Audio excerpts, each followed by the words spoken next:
The aircraft will not take off unless all passengers are seated.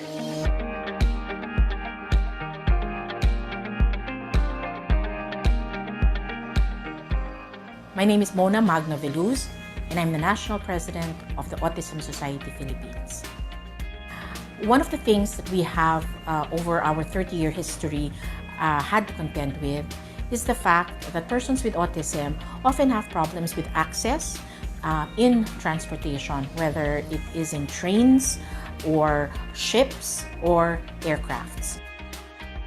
So the Autism Society Philippines has reached out to our partners in the travel industry para po mabigyan ng pagkakataon, unang-una, ang mga batang may autismo na ma-experience yung what it is to travel o kaya ay magkaroon din ng edukasyon ang mga tao na nagpapalakad niyang itong mga transportation vessels na ito. In the airline industry, it is very important for persons with autism to receive sensitivity exposure to air travel. Unang-una, they may not be familiar with the process of going through an airport. There are also sights and sounds that may overwhelm them.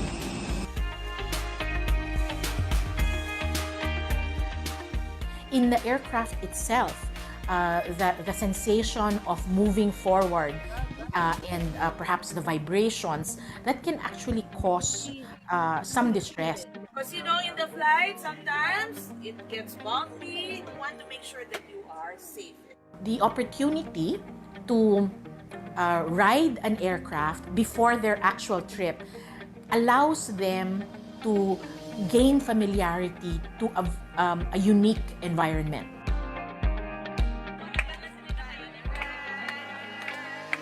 I'm very happy that we have partners like PAL who have been very welcoming and very accommodating of all our requirements and our needs. We can see that they have gone the extra mile to expose our young kids with autism to the potential of travel. And what makes us strong is the bond. So more than the awareness is the acceptance. We thank companies like PAL for ensuring that the Philippines becomes truly autism okay.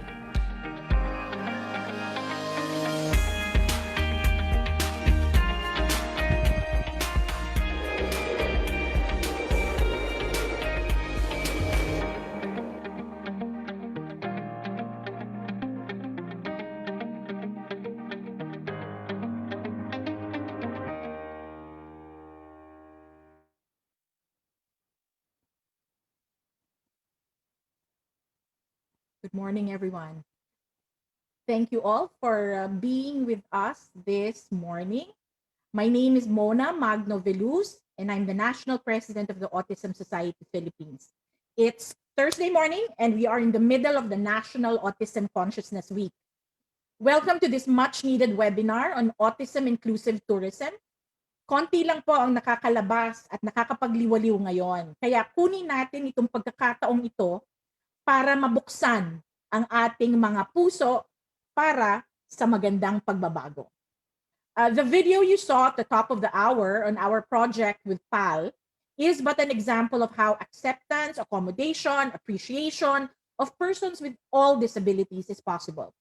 Businesses today will not survive unless they know how to create genuinely inclusive environments.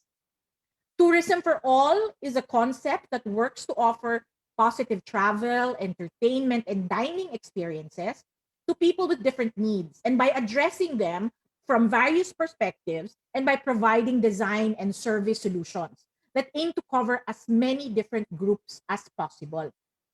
Aside from the Autism Society Philippines, we are joined today by key partners from the Department of Tourism, the Rotary Club of Cebu Fuente, Rotary Club of Makati Paseo de Rojas, Ateneo de Manila School of Medicine and Public Health, the National Council on Disability Affairs, and the UNICEF. We are also happy that we get to welcome so many participants from all over the Philippines and the ASEAN region, from the Department of Education and Department of Foreign Affairs, salamat po. From various chapters of the Autism Society Philippines, magandang umaga. From various local government units, local tourism offices, and PDAOs, welcome po. From fellow disability sector stakeholders like the Asia Pacific Development Center on Disability, the Northfield Foundation, we are so glad you could join us. From the professional organizations like the Philippine Academy of Occupational Therapists and the Philippine Academy of Rehab Medicine, thank you for being here. From learning institutions like Adamson University, Emilio Aguinaldo College, Metro Manila College, and the University of Batangas, salamat po. And of course, from tourism destinations like the Hilton Clark Sun Valley Resort, Modala Beach Resort, Movenpick Hotel Mactan, Pulchra Beach Resort, South Palms Resort Panglao, Balikasag Island Dive Resort, and Plantation Bay. We are happy you are here. Welcome everyone, even those who we were not able to mention. We trust you will learn a lot in the next 2 hours. Before we begin, just a few reminders. Please go on mute during presentations. If you choose to open your video camera, please maintain a professional demeanor. If you cannot, please turn it off. If you choose to use chat, please be respectful. And you may use chat on the bottom of the screen to ask questions while the presentations are ongoing. If you would like to receive a digital certificate, our staff will post the link on the right so you can fill that out. Our moderators are also checking the screens and the chat boxes, and they will be removing anyone who does not follow the basic Zoom etiquette. We are lucky today to have the Department of Tourism Secretary, Honorable Bernadette Romula Puyat, to give us a few words via a recorded message.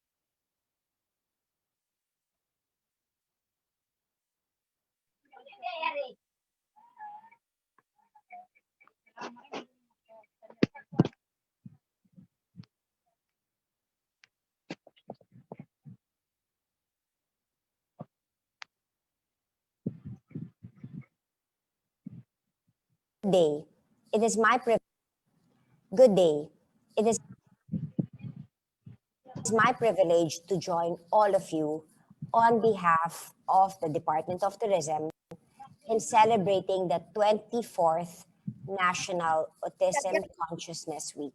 The DOT is committed to develop an inclusive tourism industry as part of our sustainable tourism thrust and in recognition of the importance of accessibility for persons with disabilities in line with the UN Convention on the Rights of Persons with Disabilities. We have two flagship programs in support of our inclusive tourism initiatives. First is in the area of capacity building, and second is aligned with your consistent efforts for advocacy to ensure democratized access to employment opportunities for our differently abled individuals, including persons with autism. The department regularly conducts barrier-free tourism training programs for our tourism establishments, tourism workers, particularly those serving in the front lines, are oriented on how to appropriately assist PWDs and make their facilities responsive to their needs to make their travel experiences smooth, safe, and convenient. They are also encouraged to observe equal opportunity hiring policies and hire PWDs in their businesses. Our department is also open to expanding our current efforts in this area by working together with the Autism Society Philippines on how we can train tourism frontliners in assisting children or persons with autism. I commend Autism Society Philippines for spearheading this forum on autism, sensitivity, and tourism to promote the acceptance, accommodation, and appreciation of persons on the autism spectrum. This webinar is timely and relevant, especially in light of the incident that transpired last month in Cebu. The unfortunate treatment of parents and their children with special needs show that it is essential to educate and train hospitality workers, management, and tourism stakeholders about this spectrum condition and how to sensitively interact with people who are affected by autism. Leisure family trips are meant to be a time of relaxation. Parents of individuals diagnosed with autism spectrum disorder spend significantly more time planning and preparing for trips and vacations that will expose their child to new and unpredictable situations.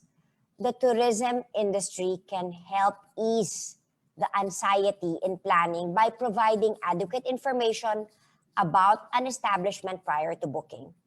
Venues can offer spaces with low stimuli or minimal triggering factors. Tourism workers and guests in general can also learn to be more understanding and patient when children with ASD experience sensory overload or behave differently from neurotypical children. As the Department of Tourism continues to promote domestic tourism for the recovery of our industry, we join you in efforts to provide meaningful and fun-filled travel for our tourists as we endeavor to contribute to developing opportunities for our able persons with autism to play a productive role in the various sectors of our tourism industry. Thank you for inviting me once again. Maraming salamat po at mabuhay.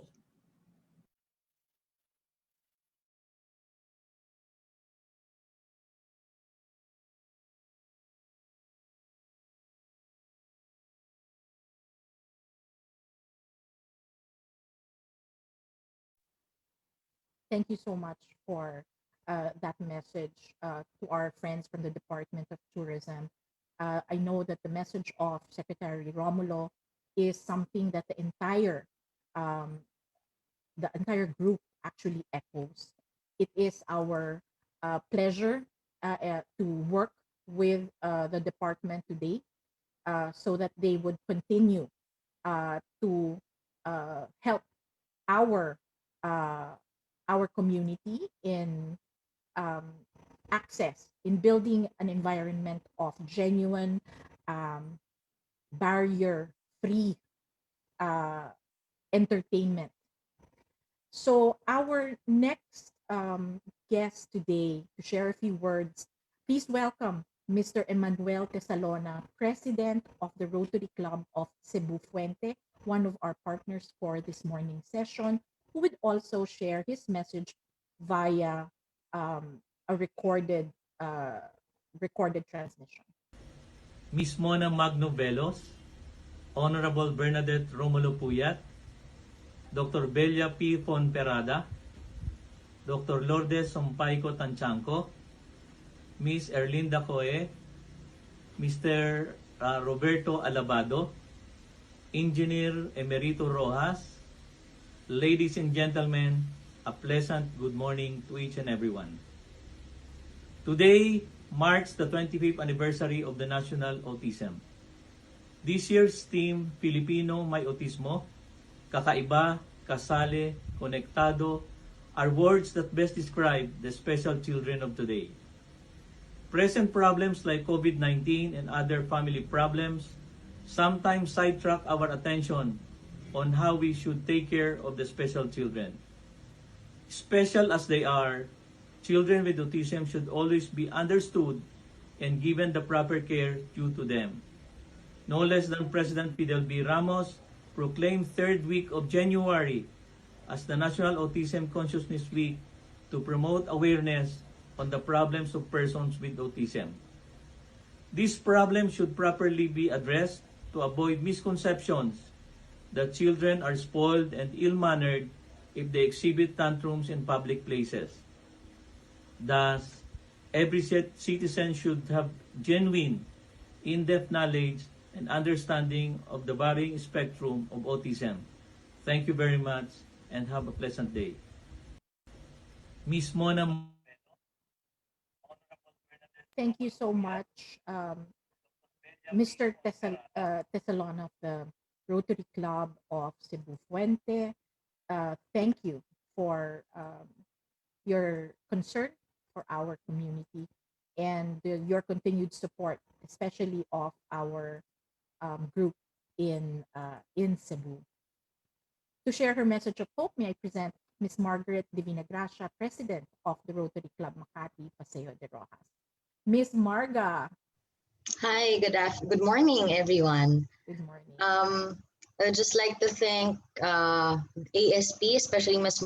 Mona Magno Velus for making us part of this very informative and very important uh, session for all business owners and students.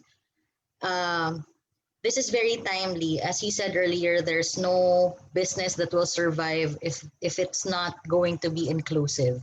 If there's no effort to become inclusive, it will become difficult for businesses and for our society to survive. So this webinar is very timely and very important, like I've said.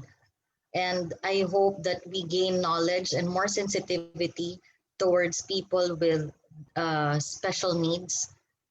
And I hope that we can apply these lessons to our own businesses and our own and interacting with different people. So Ms. Mona and to ASP, thank you very much for inviting us to this webinar. And good morning to all. Thank you so much, President Marga. Thank you for your support and thank you for your, continued partnership, especially in the ASP Home Empowerment Program. We understand that it is important to look at disability inclusion not just as a differentiating factor for any business, but it is rooted in human rights.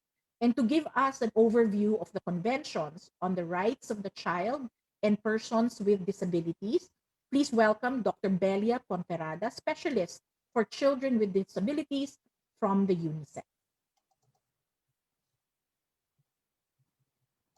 Good morning, Dr. Belia. Good morning. Do you see my screen now? Yes, we do. Okay. Wait.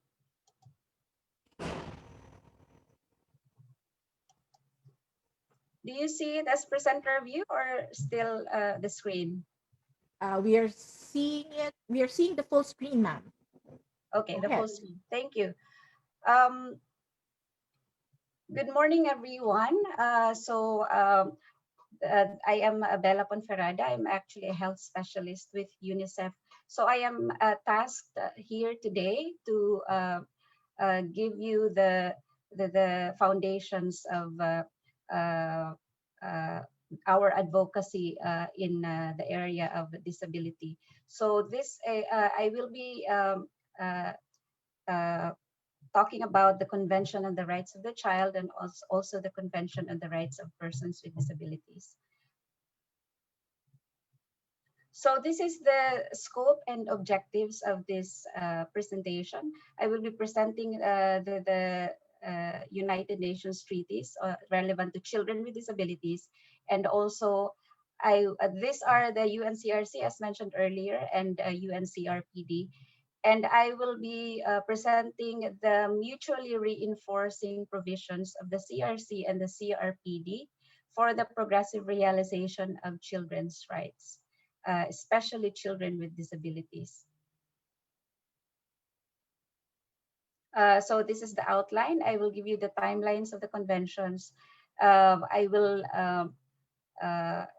tell you specifically about the CRC and then the CRPD, and then I will give you later the mutually reinforcing provisions that are relevant to this forum. So in 1989, the UNCRC was actually adopted by the UN General Assembly, and it was ratified in 1990. This was ratified by the Philippine government in the same year as the 31st country to ratify the convention. Meanwhile, if you see here, as early as 1992, the Philippine government already had the Magna Carta for Persons with Disabilities, or the RA 7277. This is actually more than uh, a decade before the actual Convention on the Rights of Persons with Disabilities, which just shows the commitment of the Philippine government in upholding the rights of persons with disabilities. It was not until 2006 when the General Assembly adopted the Convention on the Rights of Persons with Disabilities, and it was ratified in 2008, and in the same year also ratified by the Philippine government. So this is the Convention on the Rights of the Child. This is just the overview. This is actually the most widely ratified human rights treaty in history. And it actually has four main sections. The preamble, which sets out the major underlying principles of the UNCRC and provides the context for it. And the substantive articles sets out the rights of children and the obligations of the government. We will see later that these rights actually can be clustered into four categories. And we have the implementation provisions and the conditions under which it comes into force. So the preamble acknowledges that childhood is entitled to special care and assistance based on the Universal Declaration of Human Rights. And it also acknowledges that the family as the fundamental unit of society and the natural environment for the growth and well-being of children. It states that the family should be afforded the necessary protection and assistance so that it can fully assume its responsibilities within the community. It also recognizes that in all countries of the world, there are children living in exceptionally difficult conditions, and that such children need special consideration. This would include, children who are abandoned, children in conflict affected areas. This will also include children with disabilities. So each of the substantive articles, which are articles 1 to 14, details the different type of rights of children. And a common approach is to group these articles together under four categories of rights. The first one is survival rights. This includes the child's right to life and the needs that are most basic to existence, such as food, shelter, nutrition, adequate standard of living, medical services. Development rights, on the other hand, would include right to education, play, leisure, cultural activities, access to information, freedom of thought, conscience, and religion. You will see later that actually development and participation rights sometimes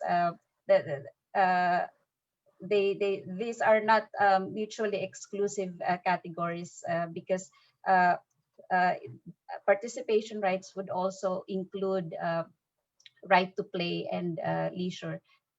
So the next category of rights are protection rights. This actually ensures that children are protected against all forms of abuse, neglect, and exploitation. And safeguards, this actually establishes safeguards for children in the criminal justice system and protection for children in employment, protection and rehabilitation for children who have suffered exploitation and abuse of any kind.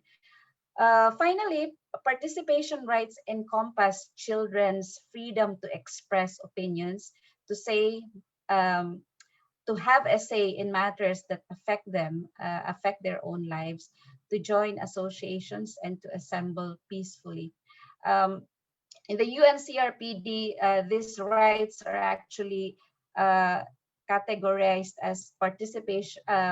The rights to play, leisure, and cultural activities are actually considered under participation and inclusion rights.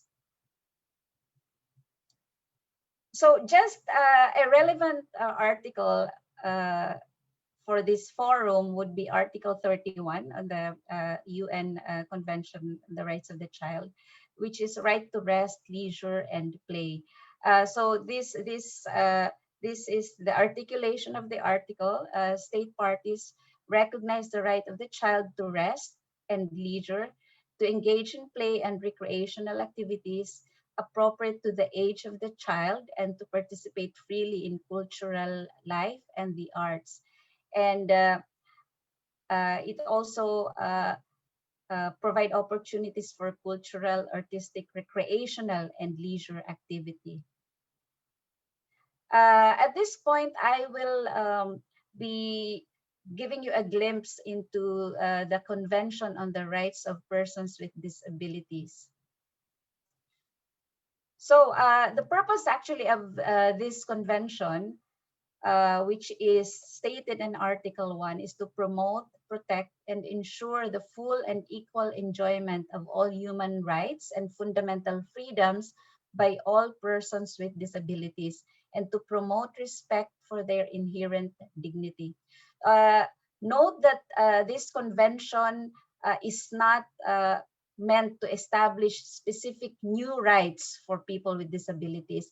It just reaffirms the universality of rights and introduces new obligations on states to overcome barriers and ensure that people with disabilities are acknowledged as subjects of rights and are entitled to respect on an equal footing with other people.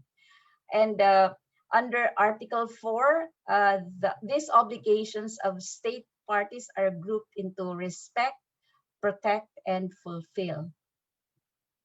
So this marks a paradigm shift actually in attitudes and approaches to persons with disabilities. So persons with disabilities are not anymore viewed as objects of charity, medical treatment, and social protection. So this is shying away from the charity model, the medical model. Rather, persons with disabilities are actually subjects with rights who are capable of claiming those rights and making decisions for their lives based on their free and informed consent, as well as being active members of the society. So the convention gives universal recognition to the dignity of persons with disabilities. So this is just how the convention defined disability based on this model of disability, which is the social or the rights-based model of disability.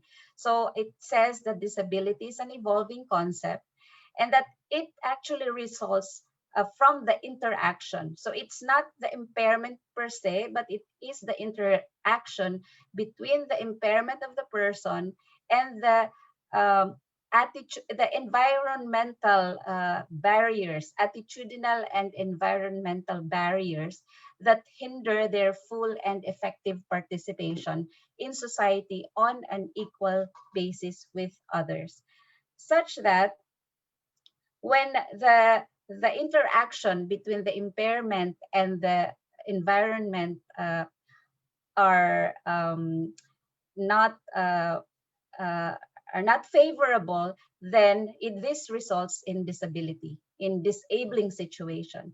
However, when this interaction between the impairment and the environment, meaning the attitudes and the environment actually do not impose barriers, then there is equal social participation and inclusion. And we do not actually have disabilities if we do not have barriers, even when we have impairment. So this is essentially what the social model of disability says. So Article 3 uh, articulates the general principles under the Convention on the Rights of Persons with Disabilities. And I would just like to highlight four of these principles that are relevant to this forum. First is non-discrimination. Second is full and effective participation and inclusion in society. Third is respect for difference and acceptance of persons with disabilities as part of human diversity and humanity. And fourth, of course, is accessibility. I will go into the details of this in the subsequent slides. So non-discrimination, this is actually the focus of the convention. Because the focus of the convention is essentially protection against discrimination, which may be direct or indirect discrimination. This actually requires states to ensure reasonable accommodation for persons with disabilities. When we say reasonable accommodation, uh, these are necessary and appropriate modifications and adjustments, not imposing a disproportionate or undue burden where needed in a particular case, to ensure to persons with disabilities the enjoyment or exercise on an equal basis with others of all human rights and fundamental freedoms. Participation and inclusion is very important to correctly identify specific needs and to empower individuals. This is actually very crucial because this leads to the enjoyment of other rights.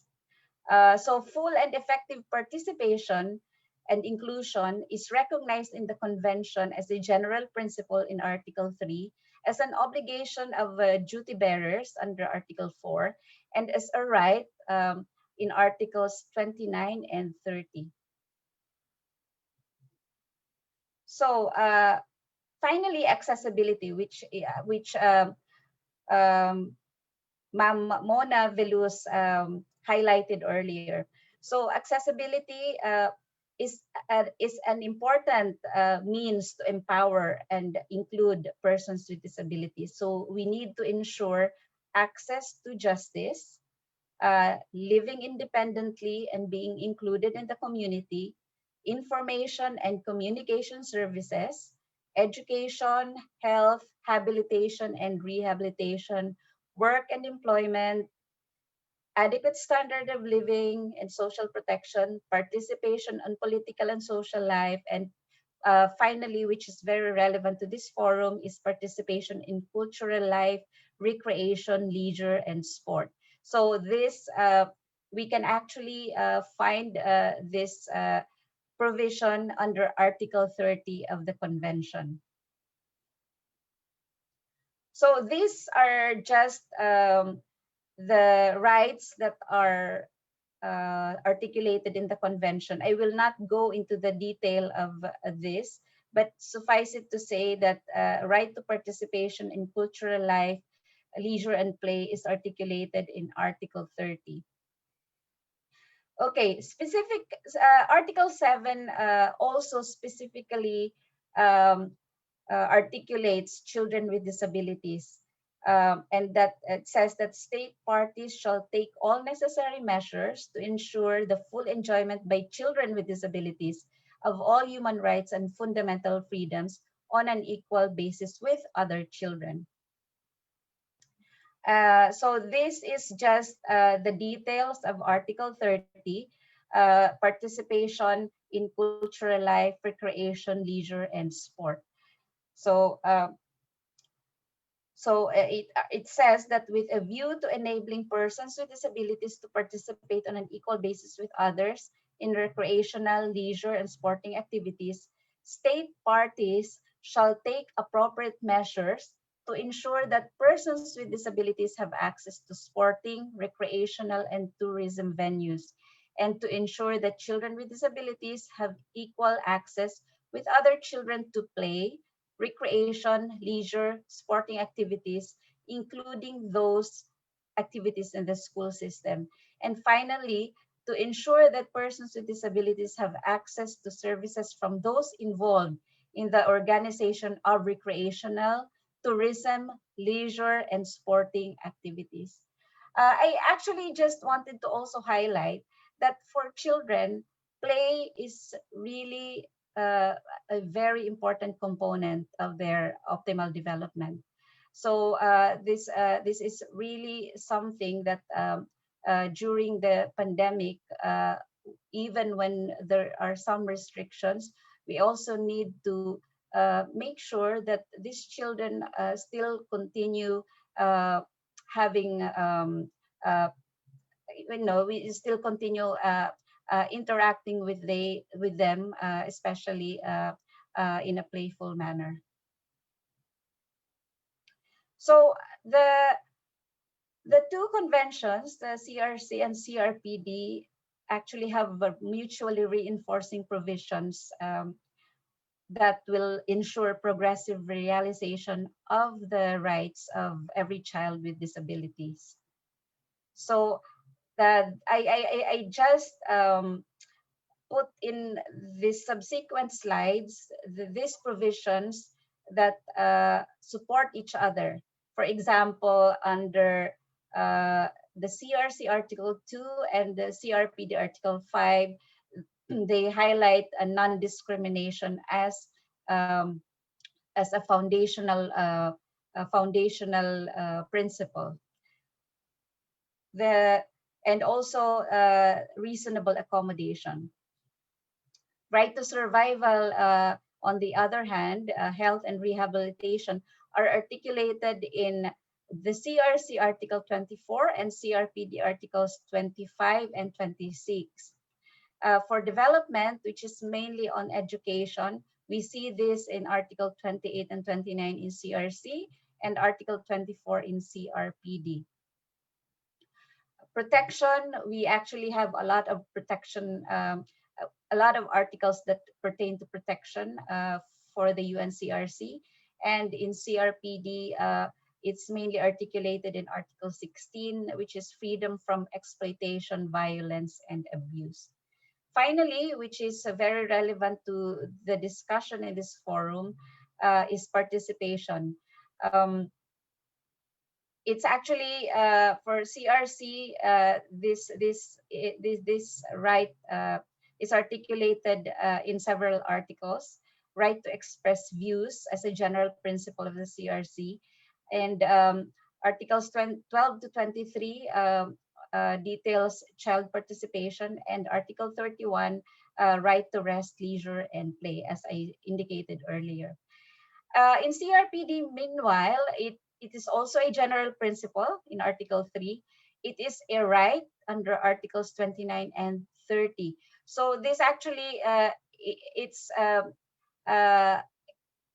it has two categories: participation in political and social life, which is under Article 29, and participation in cultural life, recreation, leisure, and sport under Article 30. And the CRPD affirms the right of children with disabilities also to express their views. So in summary, I just the highlights of this presentation. In summary, the UN Convention on the Rights of the Child and UN Convention on the Rights of Persons with Disabilities are important international treaties to ensure that the rights of children and persons with disabilities are respected, protected, and fulfilled. And the UN Convention on the Rights of Persons with Disabilities, meanwhile, marks a paradigm shift in the attitudes and approaches to persons with disabilities and adopts the social and rights-based approach to persons with disabilities. And finally, these two conventions are actually mutually reinforcing towards the progressive realization of the rights of every child with disabilities. With that, I am ending this presentation, and I would like to thank everyone, especially children with autism and children with disabilities who are in the audience right now, their caregivers, and also disability advocates for disability inclusion and advocates for autism. Thank you very much for your time, and good morning, everyone. Back to you, Ma'am Mona. Thank you so much, Doc Belia.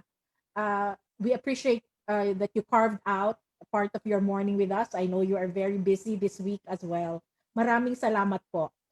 For PWDs, like Doc Belia said, access to leisure and entertainment is part of their rights to participation. So we hope businesses embrace the paradigm shift and the respect for disability as part of human diversity. When you start drafting your business policies and procedure, please remember the term reasonable accommodation. Autism is not a template, iba-iba po kami. Iba-iba po ang aming mga anak. Kaya kailangan po talaga ng reasonable accommodation. We understand that we all cannot be experts in autism, so let's listen to someone who is. Our guest for today is the Director of Research for the Ateneo School of Medicine and Public Health and the head of the Ateneo Study Group. We hope that she will share important things about autism to laymen like us, things that we need to know. Please welcome Dr. Tippy Tanchanco. Hello, good morning po sa Good inyong morning, Doc lahat. Tippy. Hi, can you hear me? Yes. Yes, okay. So siguro bago po ako magsimula, isang mainit na pagbati po sa ating lahat. Maraming salamat sa ASP at saka kay Mona for this opportunity para makipag-partner sa inyo at saka yan, parang sabay-sabay tayo magdiwang dito sa special na Autism Awareness Week natin, no? So, natutuwa po ako at lahat kayo ay nandito ngayon. So, ang role ko po, nautusan po ako ni Mona.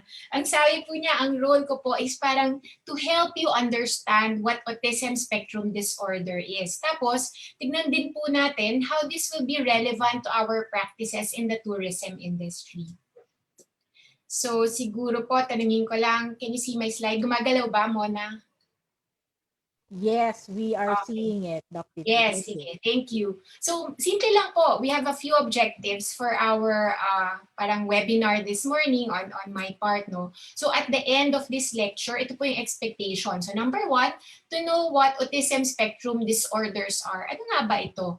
And then, to know the common behaviors that are manifested or shown by children or individuals or teens or even adults with autism. And then last, syempre, to have a deeper understanding and acceptance of individuals with the autism diagnosis. Okay. So, if we will read literature, kung may babasahin po tayo, kahit i-google nyo lang po, makikita po natin itong definition na to of autism. So, they say that autism spectrum disorder is a broad range of neurobehavioral conditions. Makikita nyo po, hindi po ito bagong condition. Actually, it was first described in 1943. So matagal na po siya. First described in 1943. Pero ang isa pong important na nakikita natin ngayon is that parang tumataas po talaga yung prevalence ng autism. Ibig sabihin nito, more and more individuals are affected by the condition. Kaya halimbawa po, if you have around 50 guests in your resort or in your restaurant, maaari pong one of them may be affected by autism. So yun po yung nakikita natin sa ating mga records, sa ating mga statistics at this time. Itong records na po to, hindi pa to yung sa bansa natin, pero parang records po ito sa states, pero yun yung sana dream din natin na magkaroon tayo ng sarili nating count or yung mga parang data, no, to support our parang our facts. These are some facts of ASD po. You will see that autism affects all ethnic, all socio-economic groups. Hindi po siya namimili kung sino yung pwedeng magka-autism or hindi. Sinasabi po ng data, all of these classifications pwede pong ma-affect ng autism. Tapos, ang autism po is not just, let's say, one separate condition. It's actually a condition wherein you may have different health conditions associated with it. You may have different psychological concerns that are also associated with autism. So, pwede pong may kasabay ang autism. And they also say that about 31% of children with autism may have concomitant intellectual disability. Okay, so important din po yun na i-note kasi kailangan po nating i-adjust yung mga expectations natin based on yung capabilities of the child. So siguro let's take a closer look at autism kasi maganda po na yun yung perspective na gagawin natin. Yung meron tayong curiosity para malaman or maintindihan lalo itong condition na ito. So balikan ko po yung definition, no? And this is from Autism Speaks, which is a parent organization kagaya po ng Autism Society Philippines. Sinasabi ng definition nila, ang ASD or ang Autism Spectrum Disorder is a broad range of neurobehavioral conditions that present with challenges with social skills, repetitive behaviors, speech, and non-verbal communication. Himayin po natin tong definition na to. So sinasabi niya broad range of symptoms. Ano ibig sabihin nito? Ibig sabihin nito, no two individuals with autism are the same. So pag sinabi nila, di ba minsan meron tayong conception na, okay, ganito pala yung autism, hindi ho tayo pwedeng mag-conclude. Because sinasabi din po, kung may makita kang isang bata or isang individual with autism, hindi po kayo pwedeng mag-generalize. Isang bata lang talaga yung nakita mo.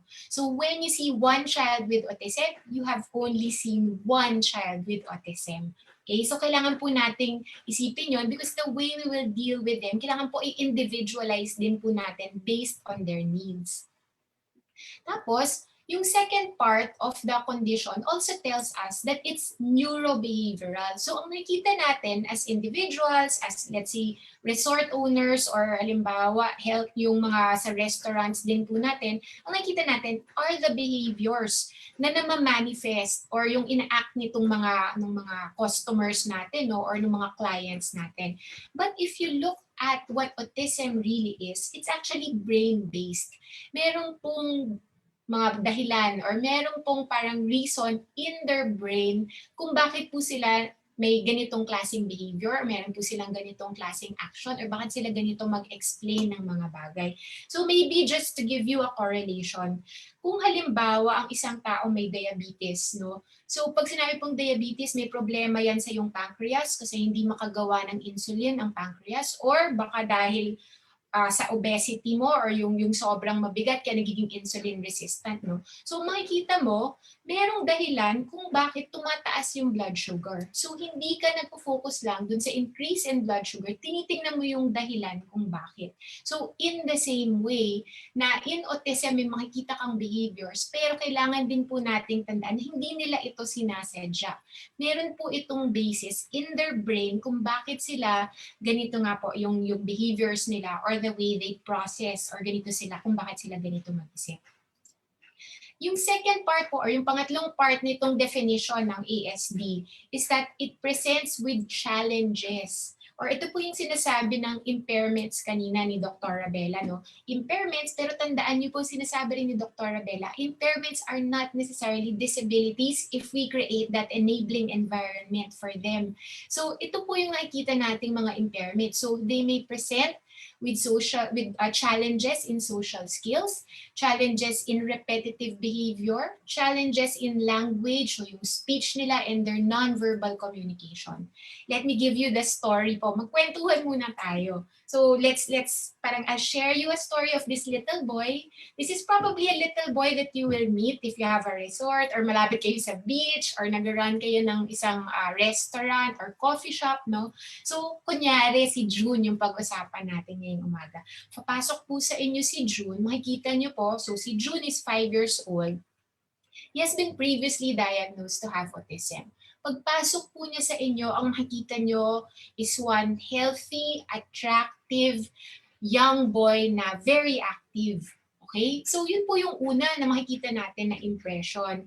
Pero So, yun yung na-form natin kasi in autism po, they're very typical looking po. Wala po kayong makikitang parang kakaiba sa anyo nila. But minsan, ang una niyong makikita will be language differences or yung tinatawag nating mga behaviors nga po. So, yung susunod na slides ko po are possibly some behaviors that you may see in a child like June. And this is based on the DSM criteria. Ito po yung criteria na ginagamit ng mga doktor, ng mga psychologists on how we diagnose some children with autism. So kung makikita niyo po yung slide ko, on the left po, ito yung mga nakasulat na eksakto sa DSM-5. Pero ang gusto ko pong pag-usapan, yung mga nasa kanang part ng table kasi ito po yung maaari niyo talagang makita. So sinasabi, ang autism spectrum disorder, in autism spectrum disorder, you will see persistent deficits in social communication and social interaction across multiple contexts. So hindi lang sa bahay, pwede sa restaurant, sa park, sa airplane, all these places, makikita niyo po itong challenges nila. So pag sinabing social communication or social interaction, makikita niyo minsan they have difficulty initiating and sustaining conversation. So minsan itong back and forth communication po, hirap sila. Or minsan they will not initiate at all. There's a significant portion of them who may be non-verbal. Hindi ko sila talaga makapagsalita. Or yung echolalia na sinasabi natin is something that you might see. Pag sinabi pong echolalia, halimbawa nagtanong ako, gusto mo ng milk or you want milk? Imbis na sagutin ka nila, uulitin nila yung tanong, do you want milk? So parang nag-echo po sila. Yun yung echolalia.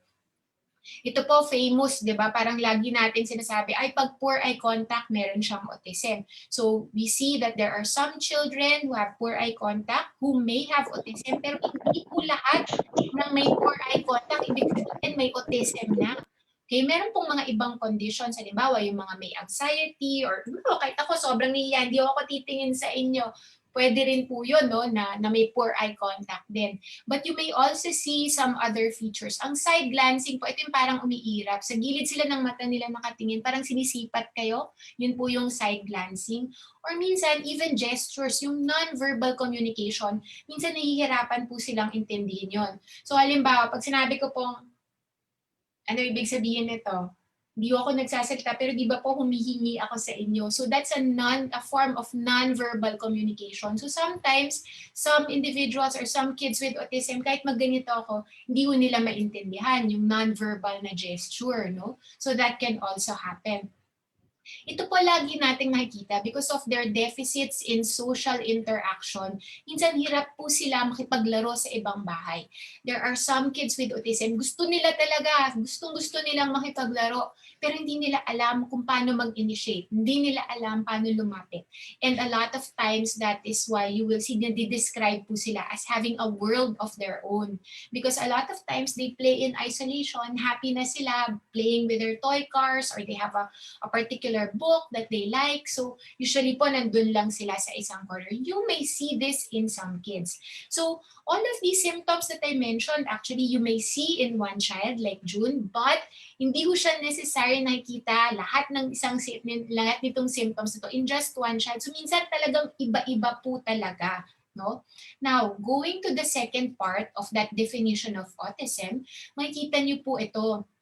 Sinasabi, meron po silang restricted, repetitive patterns of behaviors, interest, or activities. So isa-isahin po natin ulit ito. Kasi ito yung pwede nating makikita, no? So maaaring meron silang repetitive motor movements. Yung iba makikita nyo when they're excited, mag-flap sila ng hands nila.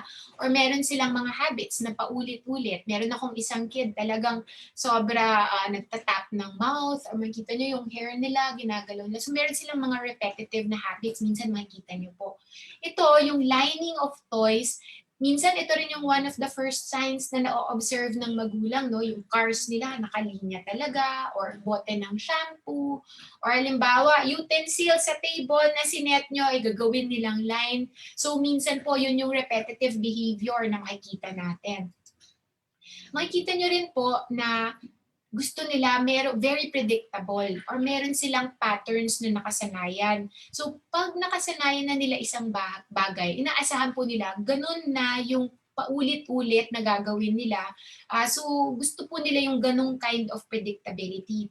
Now, alam po natin when a person is traveling, hindi ho ganun ka-predictable, di ba? Iba yung bahay, natutulugan, yung kama, natutulugan niya, iba yung environment, iba yung sounds, iba yung ang dami ng tao na makikita niya, no? And sometimes this can be very this can cause distress or parang nagpapanik sila pag makita nila yung ganong kind of environment. Huwag din po kayong magugulat if itong mga parents natin of children with autism, may sarili silang baon na food. Because some of them may be very picky or very selective about their food na example po nito, gusto nila yung rice nila, hindi nagta-touch dun sa ulam nila. Or minsan merong particular textures na ito lang yung texture na gusto ko, kaya parang pihikan sila dun sa kakainin nila. So sometimes po, there might be parents who may make special requests sa kitchen nyo na, ma'am, pwede po ba ganito yung pagluto nitong particular dish? Kasi ito yung nakasanayan ng anak ko sa bahay. So sometimes we might encounter that as well. Tapos, yung dito po sa last na to, sinasabi meron silang hyper or hyporeactive sensory input or unusual interests. Ano ibig sabihin nito? Minsan ay nadapa sila sa playground, parang hindi sila nasaktan or nabukulan sila, parang wala lang sa kanila, hindi nila iniinda. No? Sometimes that's what you see din po. Important then to note that a lot of them may have some issues in sensory processing or the way they will process the sounds or the light of the environment. So halimbawa po sa atin, ang normal fluorescent light, okay lang po sa atin yun, di ba? Pero for some of them, they can be very sensitive to it. So sinasabi lang, maaaring it's too bright for them, or yung iba, may naririnig silang mga sounds that can be bothersome for them, no? Or halimbawa, so that's an example. O minsan po, halimbawa, nag-vacuum kayo, let's say, ng bedroom nila or ng room nila, tapos biglang magtatakip na siya ng tenga. Kasi yung sound na yun, sa atin po, sinasabi nila, parang it's just a perception of sound. But for some individuals with autism, pwede pong pain yung nararamdaman nila. Okay, so baka instead of a vacuum cleaner, baka ang pwede, sige, magwalis na lang tayo sa room nila kung yun yung request ng parents para hindi masyadong ma-overload yung bata. And then again, I mentioned earlier, yung mga sensitivities to food. So again, these are some symptoms na pwedeng makita natin kay June na 5-year-old with autism po na describe natin kanina. But it's also important to remember that meron po tayong levels na sinasabi when it comes to autism. And these levels po, so kumbaga may level 1, level 2, level 3 na madidinig din kayo. And itong levels na ito po is related to the amount of support that they will need.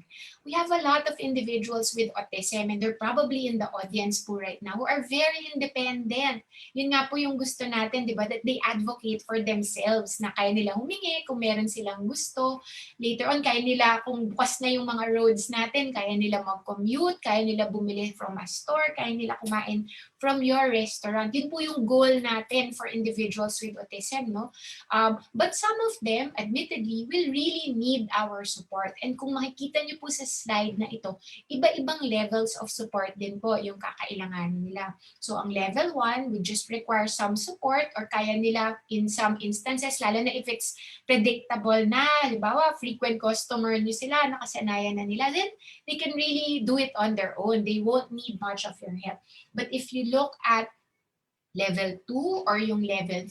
So sa level 2, minsan hirap sila talaga to verbalize or hindi nila masabi kung ano talaga yung kailangan nila, no? And usually it's the parents who will tell us na, ma'am, pwede po ba pakihinaan yung radyo kasi masyado pong malakas yata for my child, no? So yun yung mga may supports na kakailanganin for us.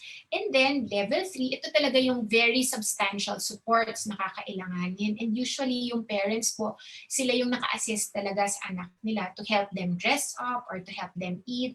So again, it's important to remember these levels because we have to individualize yung approach po natin for children with autism, kailangan po yung sakto, yung babagayan din natin kung ano yung developmental level po nila at saka kung ano yung needs nila. Kasi as we said, no two children are alike. So let's go back kay June, ano? So meron pong mga pagkakataon kasi na meron tayong tinatawag na parang autistic behavior or parang behaviors that are usually parang linked or associated with autism spectrum, no? So ang tanong natin, is this autistic behavior that we see or is this misbehavior? Kailangan po nating paghiwalay or kailangan po nating ma-differentiate itong dalawang concepts na ito. So example, what we can see, si Lola dadalaw kay June. So Lola comes to visit June and si June, ngayon ko nga lang makikita si Lola pero tatakbo siya. Tapos pag trinay siya i-hug ni Lola niya, sisipain niya si Lola. Di ba parang ang iisipin natin, ano ba yan? Bakit niya ginagawa yan? Hindi dapat may respect sa nakakatanda or hindi niya dapat sinipa si Lola niya, no? So yun po yung nakikita nating behavior, pero maaari ba nating isipin na for June and for this child with autism, June might be reacting to the perfume that Lola is wearing. Diba? Kung si Lola yung mahilig magpabango or meron siyang scent na, hindi ko alam kung ano yung scent na naaboy niya. Pero dahil hypersensitive si June sa scent na to, maaaring yun ba? Kaya siya nag-behave in this way? So yun po yung isang maaari nating tanungin. Or merong ibang bata, ayaw nila nang hinahug sila kasi masakit. Or imbes na parang for them it's comforting. For some kids, parang masyadong masikip, masyadong mainit, parang hindi niya matolerate, no? So kaya siya magpipiglas. But it's not because hindi niya love si Lola, but yung sensation na yun, yung hindi niya matolerate. So that's an example. Let me give you another example. June stands up and laughs while others are seated. So halimbawa, nasa restaurant, nakaupo na yung buong family niya, bigla siyang tatayo, sisigaw, magpa-flap ng kamay, ganyan makikita niyo, no? Tapos, pero yung iba naman, nag-uusap-usap, tahimik. Ano kaya ibig sabihin nito? Remember. So tignan niyo ulit yung right. Yung remember in autism po kasi, yung social awareness of some of them, not all of them, of some of them, hindi pa po ganun ka-develop. So while tayo ina-assume natin, nag-o-observe tayo sa environment natin, nakikita natin, ay, tumahimik silang lahat. Di ba tayo ang reaction natin, tatahimik. But because yung social awareness ni June, hindi pa po siya talaga ganun ka-well-developed, hindi niya na-notice na, ay, lahat pala sila nakaupo na, lahat pala sila nagdadasal or tahimik or nakikinig lang sa isang tao. So again, it might be a behavior that you will see because the child has autism. Yung next, ito makikita natin. Di ba, halimbawa sa restaurant, nakaupo na tayong lahat, tapos makikita nyo, nagra-rock. Pwedeng back and forth, ganito. Or yung iba parang paulit-ulit. Kung tayo nga po may mga mannerisms, ako ballpen, lagi kong ginaganito, di ba? Meron tayo kanya-kanyang mga mannerism. And for us, sometimes, ako if I do this, nag-aano ako ng ballpen, nag-iisip ako. Or parang nagre-relax ako. So minsan po, yung mga individuals natin with autism, meron silang mga ginagawang movements. Ito, nag-rock lang ako. And it's to regulate themselves. Alam mo, ninenervous ako kasi magsasalita ako in front of you. So siguro, makakatulong to kung gagawin ko to, no?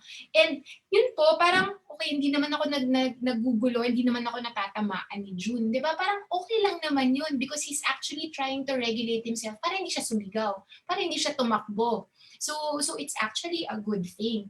And then, yung last po, ito maririnig natin, nag-hum sila. Meron akong isang patient po, ang favorite niya, nagda-drum siya lagi. Parang, ta-na-na-na. Tapos nagda-drum siya, kumakanta siya, happy. Kahit saan siya pumunta, ganun yung ginagawa niya. And these are actually expressions of happiness. Kasi natutuwa siya. Uy, nilabas ako ni mommy tsaka ni daddy. Uy, madaming tao dito. Uy, kakainin ko yung favorite food ko dito sa aking favorite restaurant, sa aking favorite na resort. So makikita niyo, happy sila. Kaya, ayan, medyo lumalakas yung pag-hum nila or yung pag-drum nila on the table.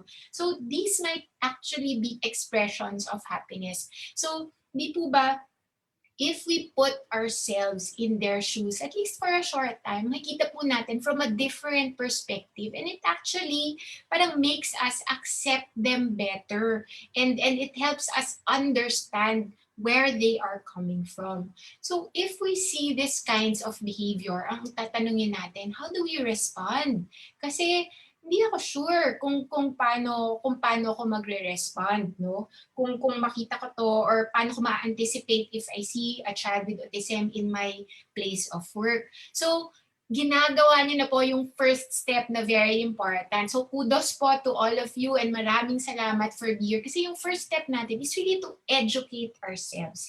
We want to have that desire to know more about autism, to know more about the condition. Kasi these are actually the clients that we serve. And we want, di ba, pag ganun po, gusto natin, happy din yung mga tao na pumupunta dun sa mga establishments where we work in. So, we also want to modify our expectations kasi as I mentioned earlier, maaari pong parang si June, 5 years old na siya pero ang behavior niya might be similar, let's say, to a 3-year-old child. You might see that. So important din po na minamatch natin yung expectation natin doon sa appropriate level ng bata. So it calls for a little more understanding, it calls for a little more patience. Pero syempre, may limits din po tayo, no, na sinasabi natin. So kumbaga, yung balance po talaga yung hinahanap natin. So we want to give them limits and structure, and I'm sure marami pong magulang in the audience. Our parents are really working on this talagang day in and day out, 24/7. Kaya salute din po sa mga parents na talagang alam ko po, kinakareer nila talaga because they want the best for their child. No? So as parents, we give them limits and structure to help them build self-discipline. But we also want to use methods that are appropriate. Yung maiintindihan ng bata or yung angkop talaga dun sa developmental stage ng ating mga anak. So maybe to end, paalala lang po that see, we are all unique. Marami pong makikitang iba-ibang symptoms. Kumbaga mix and match po yan. Wala po tayong ready-to-wear style or yung one size fits all. Hindi po natin, hindi po ganon ang mga batang may autism, no? So kumbaga, ang gusto natin is that element of curiosity, that element of, oh, I want to know you better. I want to know how I can serve you better. Yun po. And appreciating that uniqueness. And that realization that being different is not bad at all. Being different is actually A-okay. We want to respect our individuality. And syempre, we all want our children to develop to the best of their potential. So with that, maraming salamat po everyone. Maraming salamat po sa pakikinig. Back to you, Ma'am Mona. Thank you so much, Dr. P. We really learned a lot. I think you highlighted several situations na talagang nangyayari sa totoong buhay. And here are what I picked up and what I want people to know also from your talk, that autism is a broad spectrum of neurobehavioral condition. Sabi nga ni Dr. P, not everyone is the same. So we should not generalize. Each one needs different supports. And the challenges do not necessarily become disabilities if the environment is accommodating. And I'd also like to remind our enterprises and our businesses out there that if you are an autism-sensitive business, the autism community will be willing to support you with our economic power, right? So this will hurt you or this will benefit you in your pockets also if you go down this route. Thank you so much, Dr. P. We really appreciate all that you have, all that you continue to do for our community. Our next speaker is the Chair Emerita of the Autism Society Philippines. She's also the former chair of the ASEAN Autism Network and the ASEAN Prize 2018 laureate. But aside from all of these accomplishments, she was also among the pioneers in the country for autism sensitivity training for businesses. Please welcome the ASB model and my mentor, Miss Erlinda Dangco. Miss Dang. Good morning, everyone. Hello. Ang cute-cute ni Doc Pipi kanina. Parang may mga part na gusto ko maiyak sa sinasabi niya na Doc Pipi. Ikaw na ngayon. Okay. So, we are now kanina 238. Ngayon, 233. No? So, siguro may mga nalalaglag. Kaya nga usapan namin ni Namona sa board, this is not just a new normal. this is a better normal. Kasi imagine nyo, di ba, for a webinar like this, kung 200 plus ito, pupunta pa tayo sa sa ibang lugar, sa ibang event venue. And I don't think we can accommodate yung ganyan sa regular seminar halls natin. And baka mag-nosebleed ako sa English, okay? We also have foreign participants, no? From Asia Pacific Development Center, Disability, based in Bangkok. And we also have the ageless bicyclist from Singapore. Grabe. Okay, so, pero magtataglis pa rin ako. Okay, so tama po yung sabi ni Mona, no? Pagka nakuha nyo kami, kasi madalas kaming mag-travel, tropa-tropa. Kaya pag nakuha nyo, ang dami-dami talaga. But you know, while I was preparing for this, and I realized na yung mga taga-tourism industry, it's not really just about following the rights, no? But because na-realize ko, ang pala ng papel nila in contributing to the, in upgrading the quality of life, no? Of people with different abilities. Ang laki pa lang nagagawa. So sabi ko, kung ako taga-hotel, taga-airline, bagay ba ako stewardess? No? Siguro, tuwan-tuwa ako tuwing nakakakita ako ng ganong sitwasyon na mapapakita ko sa kanila kung paano ko sila matutulungang mag-enjoy, no? Yung leisure, yung recreation. Okay? So I will pick up, okay, from, yun. I will pick up from where Doc TP, okay, started and ended. Okay, so for my talk, talagang doon po sa mga nakikinig, ganun tipo, yung pong mga with autism, titingnan po nila to kung according to sequence yung mga speaker. So nandun na po ako sa 1, 2, 3, 4, na 5th na po tayo. Pagkatapos ito, 2 na lang, okay? So they need maps like that, okay? So, ayun. My topic will be caring for the ASB tourists. So kanina po ginamit din ni Doc TP yung term na ASD, no? Autism Spectrum Disorder. Dati po sinasabi namin tourists with autism, etc. So for this purpose, ASB tourist po, no? And si Doc TP po ang mga nasa site na kanina ay plus bata. Ang mga sample ko naman ngayon mga adults, okay? So our discussion points, very short lang po to.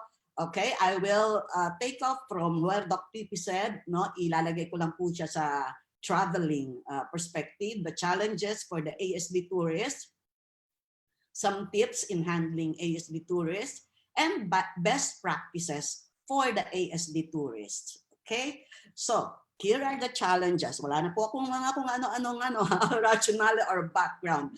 So sa picture po na ito, ilan po lahat ang with autism? Siyempre, kikita niyo na po yan. Si Gio. Nakikita niyo po ba yung aking cursor? Okay. Si Rav. Si Juris. Si Kenrick. Si Patrick. Di ba? Pag nakita ninyo, parang so, anong problema? Hindi naman naka-wheelchair. No? Si Gio naka-shades pero pang forma lang. Di ba? So, ano naman ang challenges nila?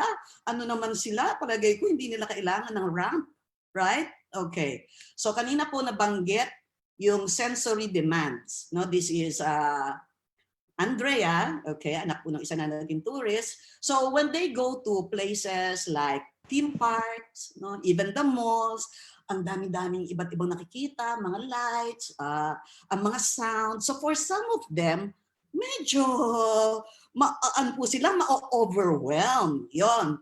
And then for some of them, they may resort to some stimming or repetitive behavior. Si Carl po, na anak ni Miss Mona, no, pag nakita po niyo siya po yata yung isa sa pinaka-sociable na taong may autism. Diyos ko, pag nakakita ng magagandang babae, talaga naman, naku, talagang lalapitan niya at magpapakilala siya kung pwedeng kunin ang email, etc. However, meron din pong time si Carl na ma-overwhelm siya, and quietly he would go, kasi na-train po ng nanay, he would go to a certain corner, nagmi-meeting kami, siguro naiinip na, nandun sa isang corner, at mag-start po siya mag-flap at naghaham, pero ano po siya ha, hindi po siya nanggugulo.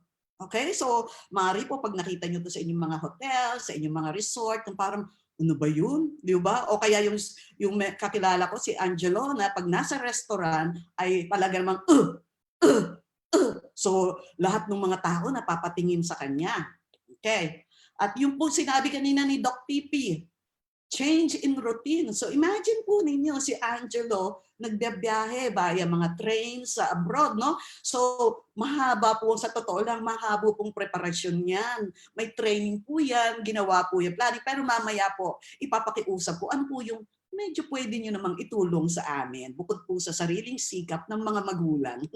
Okay? And the communication. Ayan, yan po si Kenrick. Si Kenrick po yung sinasabi kanina ni Doc Pipi na side glance, palaging tumitingin sa gilid, no? So akala ninyo sinisipat kayo. Sabi, antipatiko, sinisipat ako, di ba? Hindi naman po. Okay, pagkabait-bait ni Kenrick, but just like my son, hindi rin po siya ganun ka-verbal. Very limited po yung kanyang mga verbal approximation. So can you imagine po, if you give him instruction na, please go to the right side of the ramp, eh hindi po niya magigets, no? Hindi po niya maririnig, hindi po niya maintindihan. Sasabihin niyo, ang tigas naman ng ulo ng batang to. Di ba? O kaya sasabihin niyo, huwag kayong sumigaw sa pool. Tapos sigaw pa rin ang sigaw, di ba? Eh hindi nga po niya naintindihan. Okay. And yung isa pa po, nakita ko rin po na it's not just leisure, but also the right for participation or inclusion. So mostly, pag po nagbiyahe o napunta, let's say sa isang theme park, no? Hindi nga po sila pwedeng makasali agad, no? So ang nangyayari, either sila lang or yung sa family nila. So natatandaan ko po si Gio nung bata pa at pumasok sa isang Jollibee play area, di ba? Pagkatapos nakita ko, yung mga bata kahit hindi sila magkakilala, naging magkalaro agad. Si Gio nandun lang sa isang corner, tapos So syempre, iyak si Mother, di ba? Kaya kaming mga nanay, nako, marami pong pinagdaanan na madadramang eksena ng mga bata pa sila. Okay? So here are some tips in handling the ASD tourists. Okay. Tama po si Doc Pipi. By the fact that you are here. Ang dami, tuwa pa ako na makita ko yung profile ng mga participants, mga taga-resorts, taga-hotels, taga-DOT, no? So, the fact that you're here, ginagawa na po ninyo to, understanding ano po yung challenges nila pag sila ay nagpa-travel or sila ay nasa inyong mga resorts, no? And, sabi po kanina, reasonable accommodation. So, here are some tips on autism-friendly accommodation. No? Pwede po bang priority seating or boarding? Di ba? Parang ano lang po yan, di ba? Yung iba rin PWDs, mayroong mga ganon, mga senior citizen. So kasama po sila. Madalas po kasi dahil nga hindi naman naka-wheelchair, ang babata naman, nagtataka sila, bakit pina-priority boarding yan? Actually, nangyari po sa amin yan nung pinauna kami nung umalis kami ng Jakarta, yung isang taga business class nag-question bakit nauna pa daw kami. O, di ba? Tapos kasi nga wala ka namang makikita ng ibang physical, no? So, and they may need quieter areas. Okay? So baka po pwedeng bigyan sila sa restaurant nung medyo nasa corner, no? Malayo po sa kusina or na maaamoy nila. Let's say yung bata ayaw pala niya na amoy ng garlic tapos maamoy niya from the kitchen, no? So yung pong kwarto, no, kung pwede po ay hindi katabi ng makina ng inyong genset, ng generator ninyo. So medyo po ganun quieter areas, faster food service. So medyo po baka mainit agad. Ano lang naman po ito, pakilang, no? And for those offering breakfast buffet, baka po pwedeng longer breakfast hours during breakfast, no? And kanina po sinabi ni Doc Pipi, di ba, may mga baon sila. Yung iba po, lalo na po to sa US, yung tinatawag nilang gluten-free, casein-free meal options, no? Medyo social na po yan. Huwag po kayo mag-alala. Kung wala naman po kayo, babaunin po yan ng mga magulang. Pero kung meron kayo, yun ang o-orderin nila. Okay? And trained staff. Nako, hindi ko po ma-overemphasize yung need for a trained staff. Alisin nyo na lahat. Basta lang po yung staff natin ay trained, no? So that we can avoid stress. Kasi kahit naman po sino, di ba? Kahit naman po sino, pag nai-stress, di ba, yung mga nangyayaring incidents ay mga dahil sa stress, no? So maybe we can have some modifications in facilities, no? Natatandaan ko po noon, it was the first time na nag-offer ang SM Cinema, no, na pumasok ng isang screening ang mga children with autism. Yung isa pong bata, takot na takot kasi ayaw po niyang pumasok dahil madilim. Doon sa, di ba yung ano, yung from the door, tapos meron kang sa side na corridor na dadaan bago ka makapasok sa loob ng sinihan. Takot na takot po siya kahit na maliwanag na yung loob ng theater pero yung dadaanan niya madilim. Aba, nagpakuha ho agad ang SM management ng ilaw at pinalagyan ng ilaw doon sa dadaanan ng bata para lang siya makapasok, no? Now for some naman po, they may request na baka yung kwarto nila ay may dimmer ang ilaw. Kasi yung iba naman ay madaling ma-overwhelm ng mga lights, no? So maybe po we can give them guest assistance card. Yung identify po nyo na, ito, medyo mga, kaysa nga po, wala po silang physical manifestation. So pwede po natin bigyan ng guest assistance card.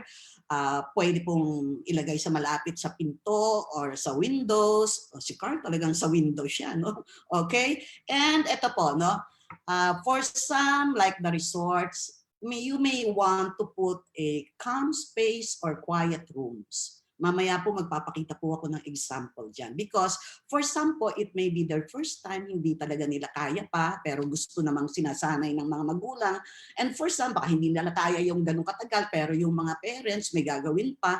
So a calm space or quiet rooms can help them. No?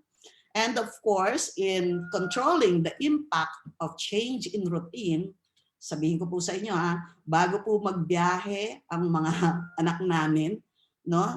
Sangkatutak po yung orientation, ine-explain, saan pupunta, ano ang gagawin, ano ang i-expect. No? Okay, so we can have po, sana po yung mga brochures natin, yung madaling maintindihan, mga maps, naku, ang hihilig po nilang tumingin sa maps at talagang susundin nila yung maps, checklist, even po transportation, no? Kung saan ang daan, kung kayo po sa loob ay merong yung mga cart, di ba? Or yung mga train, okay?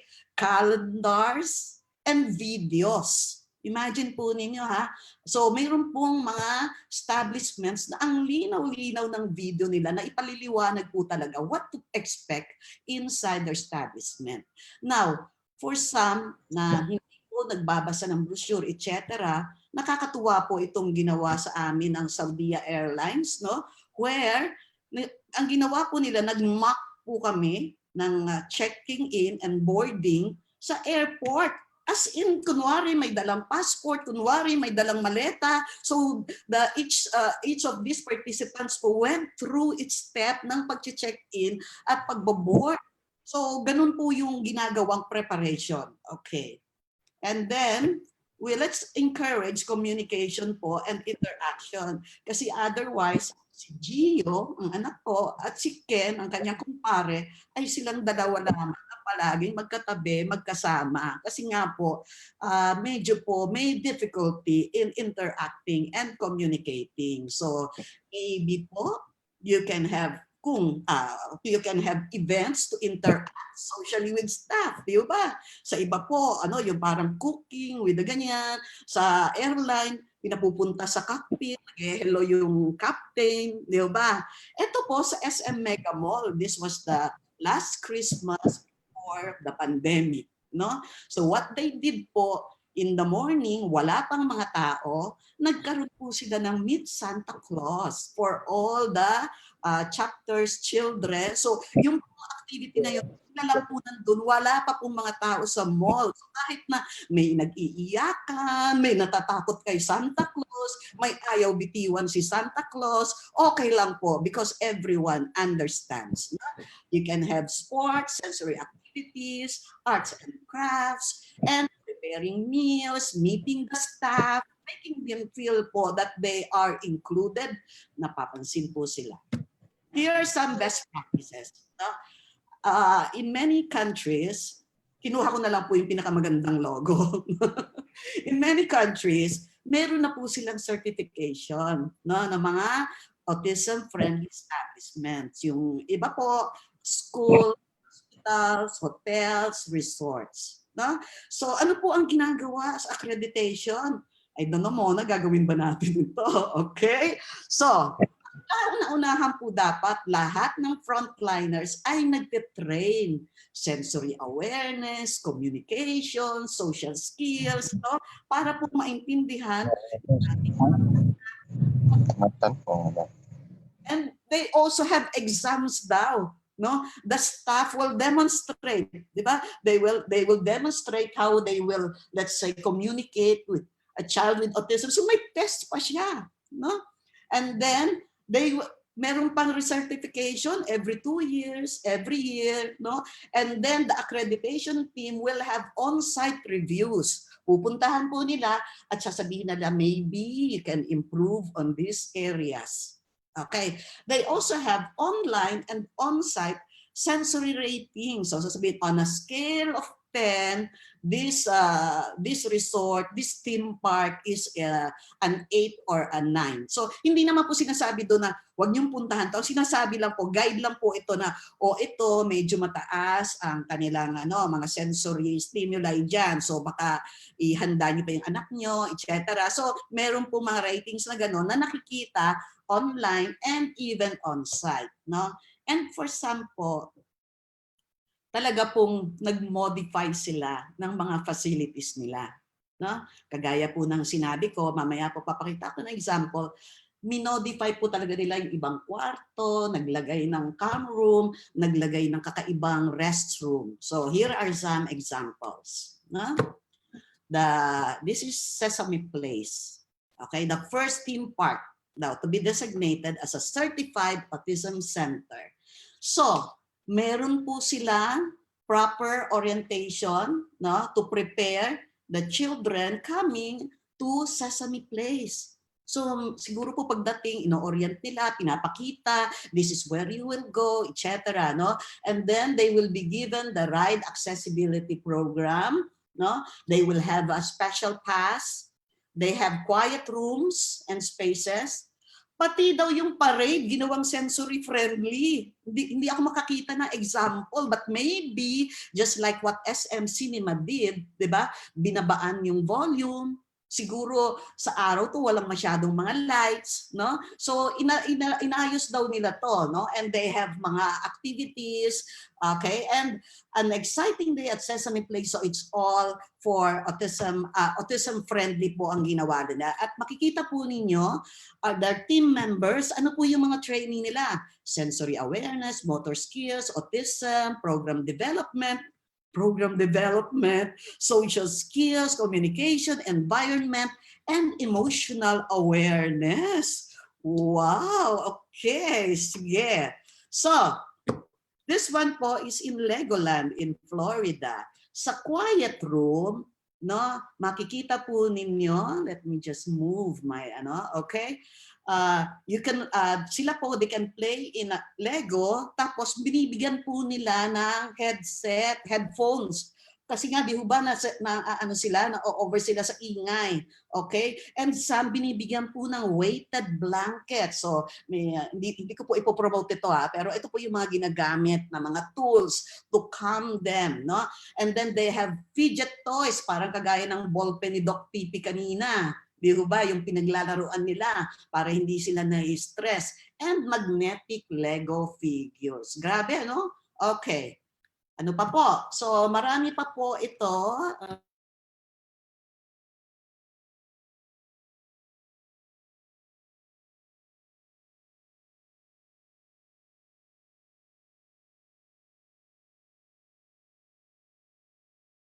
Okay? Na-mute ako, no? Okay, sige po. Wait lang. Ginalaw ko kasi itong nasa ko. Okay. And then next, ayaw pong umandar ang aking screen. Let's see. Ayun. Okay. So, Here naman po in Thomasland, they also have a quiet space called Quiet Car. Di ba? Kasi nga po sila puro trains. So they have soft toys, books, mega blocks, puzzles, and the weighted blanket. Uso po ngayon yung weighted blanket, no? And then, para po doon sa takbo ng takbo, takot na yung mga parents, nawawala. Naka-fence in po ang gracie areas. Kahit po saan sila magtatakbo doon, hindi sila mawawala, no? May fidget toys at may sensory-friendly bathroom. Oh my God. Hindi ko kasi po yata yung mga bata, ayan, natatanda ko na kung bakit. Natatanda ko po si Gio, first time niyang marinig yung flash ng airplane, natakot siya. Di ba yung flash ang lakas, di ba? So ito po ay ginawa nilang manual. Manual yung dispenser, manual yung toilet, yung flash, no? So, di ba ngayon yung mga hand dryer nakakatakot yung tunog, ganon. So ginawa po nilang manual na lang na dispenser kasi nga na po natatakot. So imagine nyo, at may family bathrooms available throughout park kasi po, di ba, yung minsan yung nanay o yung caregiver kailangan sumama dun sa bata. Okay? So para pong ginagawa din ng restroom na.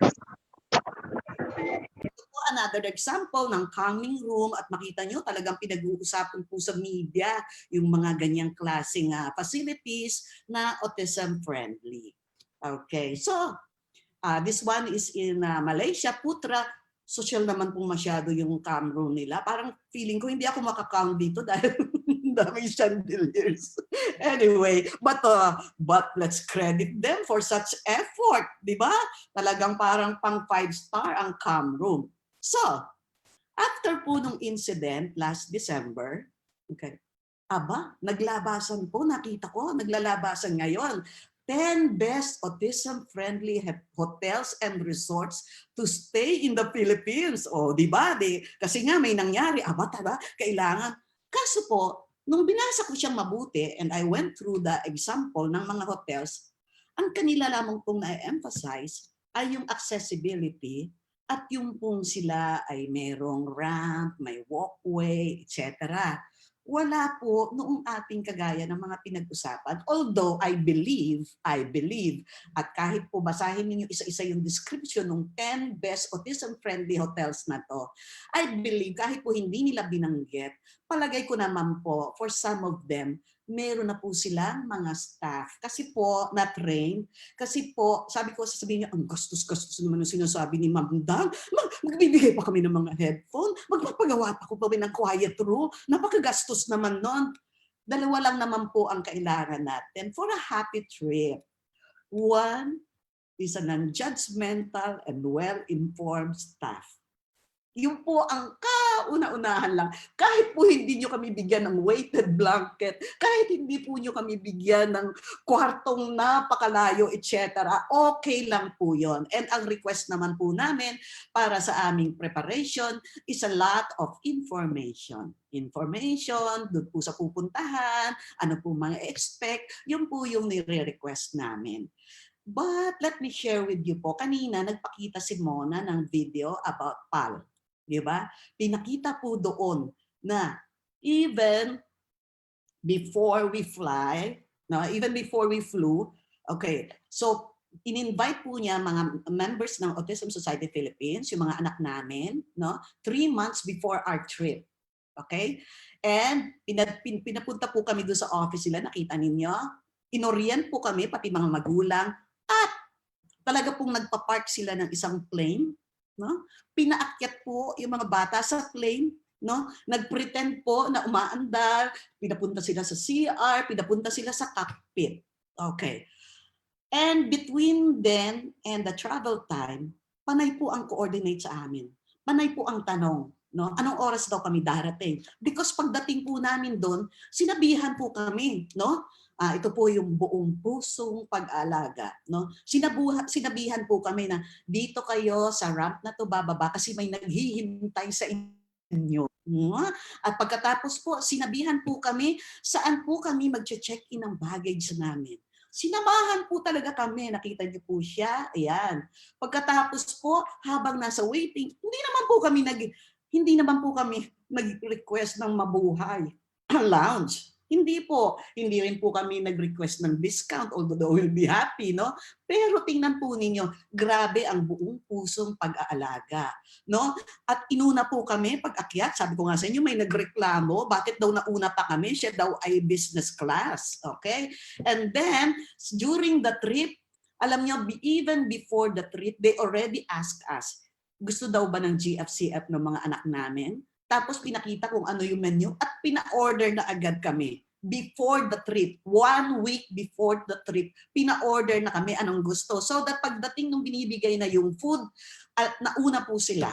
No? So makikita po niyo ang sweet-sweet nila, pabalik-balik sila, tanong sila ng tanong. Feeling ko noon celebrity ako. Okay. And then, ganito po, kung nauna kami pag-board, last kami para lumabas. Dahil po kailangan ng photo op. Hindi, joke lang. para po merong space sa crowd yung mga anak natin para hindi po sila mapasama doon sa nagkakagulong nagmamadali paglabas. Di ba? So, grabe po yung experience na to, no? And even po sa pag-uwi, doon po, no, sa side ng Jakarta, meron din pong naghintay sa amin at pinulungan kaming mag-check-in at may nag-ready pa po ng wheelchair kasi sabi ko, si Gio baka makatulog dahil midnight yung trip. Nag-ready pa ng wheelchair at sasakay sa wheelchair. So, really po, ano ang bottom line nito? It's really understanding and compassion. Yun lang po. Hindi po kami humingi ng 50% discount, no? Hindi po kami, baguhin ninyo to. Kailangan lang po namin ang inyong understanding and compassion. And before I end, I'd like to show you a video. I know po na may mga kasama tayo na napasama dun sa ating nag-trending, no? Na about a child na nagtawa ng tawa habang nasa pool, no? At napagsabihan. Okay. Ito po ang good news kung yun po ay considered nating bad news or sad news. No? In 1994, meron din pong isang bata na sasabihin natin na mishandle. No? Ano po siya, nasa isang mall, SM Mega Mall, no? Nawala po siya sa tabi ng nanay niya at nagpupumilit pumasok sa loob ng sinehan. Dahil po walang eye contact, non-verbal, ang akala po nung mga guard, siya ay bangag or matigas ang ulo. In other words, tumakbo palabas and wala na. No? Columnists na uncle nung na may pamangkin din wrote about it. No? At talaga sinasabi niya na, kayo, SM, ganyan to, pag may nangyaring ganyan sa pamangkin ko, dahil ako mayroon din pamangkin, ganyan-ganyan. Wala pa pong masyadong social media noon. No? But you know what? Sabi ko nga noon, ang SM could have paid, di ba, PR agencies to take care of that. But iba po ang naging reaction nila. And from the story of the lost boy, we now have a Hall of Famer, no, when it comes to PWD affairs. So let us show you the lost boy in SM.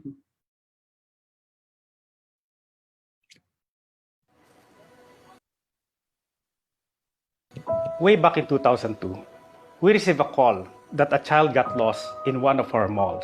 Dinala ko si Francis sa Mega Mall to see a movie and eat out. Ilang saglit habang nandoon na ako sa cashier, napansin ko nga wala na si Francis.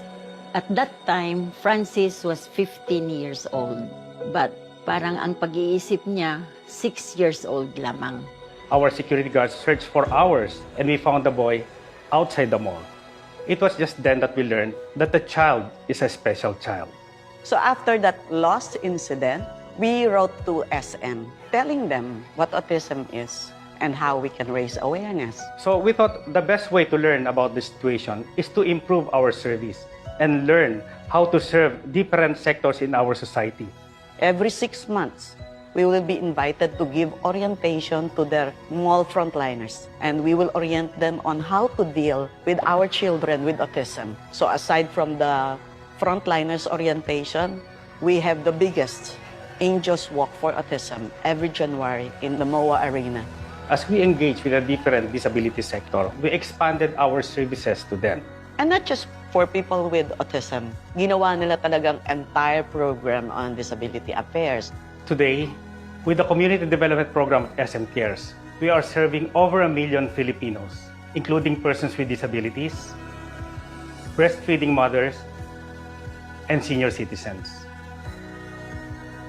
We are very proud where SM Cares is right now. We want SM malls to be their second home. We want them to belong. Ang lahat na ito ay nangyayari dahil my son got lost at SM.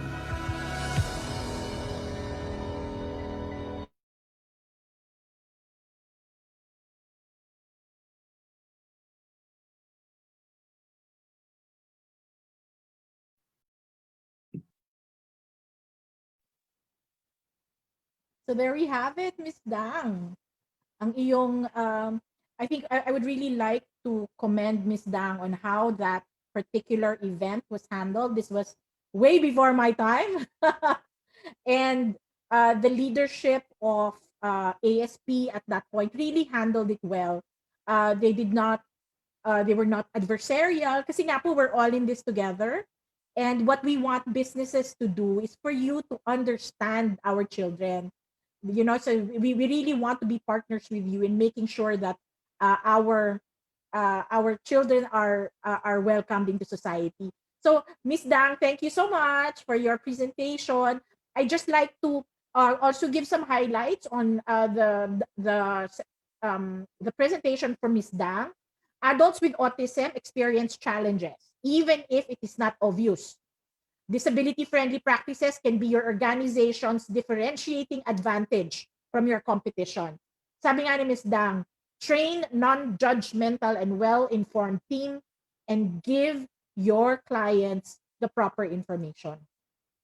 So we are now entering into the open forum part of our session. Please open your cameras so you can participate. When asking a question, please use the reaction button and raise your hand and wait to be called. We are also going to be joined today, aside from our speakers, no? We are very lucky to have Undersecretary Roberto Alabado III of the Department of Tourism and the Executive Director of the National Council on Disability Affairs, Mr. Emer Rojas. May we find those gentlemen, please? Thank you, Mona, and good morning to everyone. Hello, sir. How are you po? May we Pleasure to find... be close. Hello po, sir. Can we find Yusek Alabado? Hello, sir. Are you in the room? Yes po, mayong buntag. Hi, hello, sir. Maraming salamat po. Thank you for being here. Before we, so there are questions coming in already, but there were some, I'd like to go through the first round of questions that were sent ahead. This is for Doc Tippy. If autism is a spectrum, what can the businesses do to plan? Okay. Siguro kagaya po nung what I mentioned earlier, no? So pag sinabing spectrum, there are different levels of parang support that these individuals need. Ako po ang tingin ko, it's parang knowing the characteristic behaviors will actually help you plan. So halimbawa, yung sinabi ni Ma'am Dang na quiet room, parang regardless of level or regardless of level of support, if you have that quiet room, then you can make it available to the child as he needs it. Kasi hindi naman po all the time kailangan ng maximum support or maximum accommodation. So, ang sabi nga po, halimbawa, kagaya rin yung sinabi ni Ma'am Dang sa kanyang presentation, training, regardless of the level or of the need of the child, if your staff will need to be well-trained in different areas din po, di ba? So, kumbaga, have it available and then when the need arises, alam nyo kung ano yung ilalabas ko or anong accommodation yung ipipresent ko dito sa pamilya. Thank you, Doc TP. So it's really a change. it's not something that you can see visually, no? Exactly. Oo. And sometimes, ano nga parang you can only anticipate until a certain level. So, kailangan instantaneously minsan, anong pwede natin gawin? Kasi if you know the principles, mababagayan mo yun eh. 'Di ba? Kaya kailangan yung basic knowledge pa rin importante. Thank you, Dr. P. We actually have a question from, and I think this is more from Miss Valerie Erana. Miss Valerie, are you in the room? I think Yes, we I lost. am. Okay, No, great. I'm here. No, my question was if it would be beneficial to identify the autistic person by maybe wearing a bracelet, or will this be considered discrimination? What's your take on that? If I may ask, disclosure is a very personal thing. Some families do not like to disclose, some families do. In fact, there is a PWD ID that helps you that like enterprises disclose or understand if somebody has a disability. So I think that is the kind of disclosure that I think we are now used to for our children to walk around with a particular band. And again, this depends on the situation. Is this something that you are offering everyone, or is this something that will make them stand out? I think there will be families who will be averse to that. If there is a safety issue, if for example you are in a park where you want to identify people who tend to wander, therefore the lifeguard would need to watch and give them extra attention, then probably that makes sense. So it really would depend on the context of wearing that bracelet. Thank you. Thank you, Miss Valerie. All right. We have also another question for Yusek Alabado. Yusek, it says here, what types of establishments need to be accredited by the Department of Tourism? And when you accredit them, what kind of disability sensitivity training do they undergo?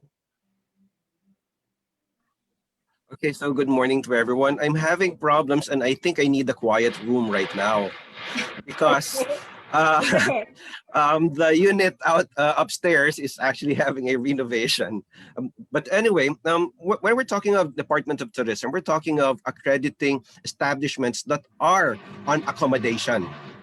So each time you have people who want to sleep on your area na hindi mo naman kamag-anak, hindi mo naman kaano-ano, but they're going to be paying for an overnight stay at your place, then that's part of accommodation.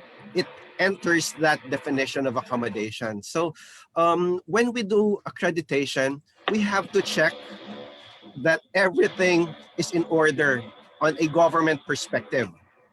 And one of these things that we have for accreditation is we have an accessibility law. Is your accommodation following the accessibility law? And unfortunately, a lot of our accommodation are not even PWD friendly. Kulang ng ramps na lang or we have as what the good doctor said, as in autism, we have a full range of different characteristics or behavior. Same with PWDs. They are kung ano man ang gusto mong term na sabihin, handicap, physically challenged, visually challenged, but people with special needs, we have to have inclusive tourism. We have to have tourism for all. I think everyone has a right to have a leisurely vacation. Everyone wants to have a good rest, but all of us will have special needs. Right. All. Oo. That's true, no? You said, just to note, and I'm sure si Sir Emmer would also have an opinion on this. Kasi yung disability law ng Pilipinas po does not include non-apparent disabilities. So parang it's focused so much on physical disabilities. Although the spirit of the law includes us, there are no provisions specific to those with non-apparent disabilities. Is that accurate, Sir Emmer? Well, there are actually no specific laws that pertain to non-apparent disabilities, and I think our issue there is more on awareness. But the problem with awareness, even if we keep on doing awareness seminars, the issue is that the employees of most establishment changes often. Alam niya naman yung palit ng empleyado na 6 na buwan, iba na naman. So it's a never-ending cycle of making them aware and then having another True, awareness sir. and then another Which is training. why SM does it every 6 months. Tama ba, Miss Exactly. Bang? How many frontliners from SM malls all over the country have we trained? We now have like 100 chapters. So in your estimation, Ma'am Dang, since 2002, how many frontliners have we trained? I think I stopped counting since 5 years ago. Parang 20,000 plus na nun eh. So I'm sure ngayon lalo na. We've actually scaled our training. So now our chapter leaders who are here today actually also do the training, and that's something that we have to put on the table also for DOT and the other groups who are here. The Autism Society Philippines will be definitely willing and ready to help you, no, when it comes to your sensitivity training needs. I'd like to call on Sir Ranil Sorongon. He has a question. Yeah, magandang umaga, Ma'am Mona. No? Magandang umaga sa bossing ko dati, mga bossing ko dati. Ako po si Ranil Sorongon. Dati ako ang Executive Director, no, ng Autism Society Philippines. Yung question ko ay para kay USEC ba or ASEC? Okay. Pwede na rin siguro dito, no, sasagot si Sir Emmer. Pero kasi bago lang si Sir Emmer sa NCDA. Okay, narinig ko kasi no dati pa na may programa no in partnership with NCDA at DOT no yung sensitivity training no na kasama ang NCDA at DOT. So ang tanong ko dito, how effective no yung ginawa no na sensitivity training, namo-monitor ba? Okay, after that no ano yung plano ngayon ng DOT? Kasi kung tingnan mo yung indicators no, marami pa rin yung nangyayari no na discrimination. Ang concern kasi natin parati may naumpisahan pero hindi talaga natin na natuloy-tuloy. No, so yan yung yan yung tanong ko kay ASEC at saka kay Sir Emmer. No, actually hindi lang siya for autism, kahit na in general. No, kahit yung mga terminology natin na ginagamit parang hindi pa rin siya rights-based eh. We use special child, we use kung ano-ano, no, which is not the provision of the UN Convention on the Rights of Persons with Disabilities na sinabi kanina ni Ma'am Dang, na sinabi din ni Dr. Maraming salamat po. Okay, for the Department of Tourism, it has been an advocacy of the Department of Tourism ever since UNWTO had a Tourism for All campaign. So it was a worldwide campaign starting 2010.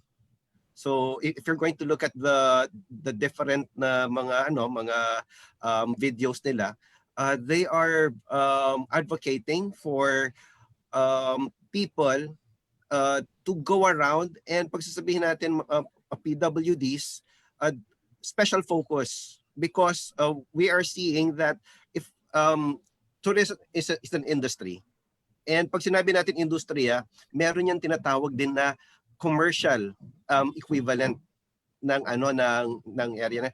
If we have let's say people with disabilities, we will say ano to, 10%. If you are not looking at that 10%, then you are actually, you have income potential loss of 10%. Yun yung from a financial point of view. Medyo naiintindihan ko to kasi yung aking father was once parang elderly na, so wheelchair ang kinakailangan. Tapos each time na umiikot kami pag Sunday para maghanap ng restaurant kung saan kami makakain, ang sinasabi ko sa mga owners, hindi kami makapasok sa inyo. Isa lang yung PWD dito sa amin, ang tatay ko. Pero actually you have lost around 10 customers sa isang PWD lang yan. Kasi ang 10 na yan, nandyan ang apo, nandyan ang mga anak, nandyan ang mga mga kapatid na gusto namin ilabas. So when since it's an industry, pag pinasok na namin the economic benefits of being inclusive, then they get a bigger market. And people would understand that. Katulad na ang sinabi ni Ma'am Dang, ano ba to? Baka additional na gastos na naman to para sa mga hotels natin, sa mga restaurant. No. We're saying that invest in this because number one, it is in the law. But number two, you will have more customers. And number three, this is your social responsibility. So for the Department of Tourism, nakita namin yon. And right now, in terms of training, meron kaming sinasabi na Filipino brand of hospitality. Ito yung yung ibibigay namin sa lahat ng mga nasa turismo. Ito yung tatak Pilipino na serbisyo para sa mga turista. And we have integrated in that parang 3 sets of module. Ito pong mga ang accessibility or the tourism for all. And I'm hoping that perhaps ASP can also help us improve the curriculum, the modules, so that tama po yung napansin ni Ma'am Mona na puros more on the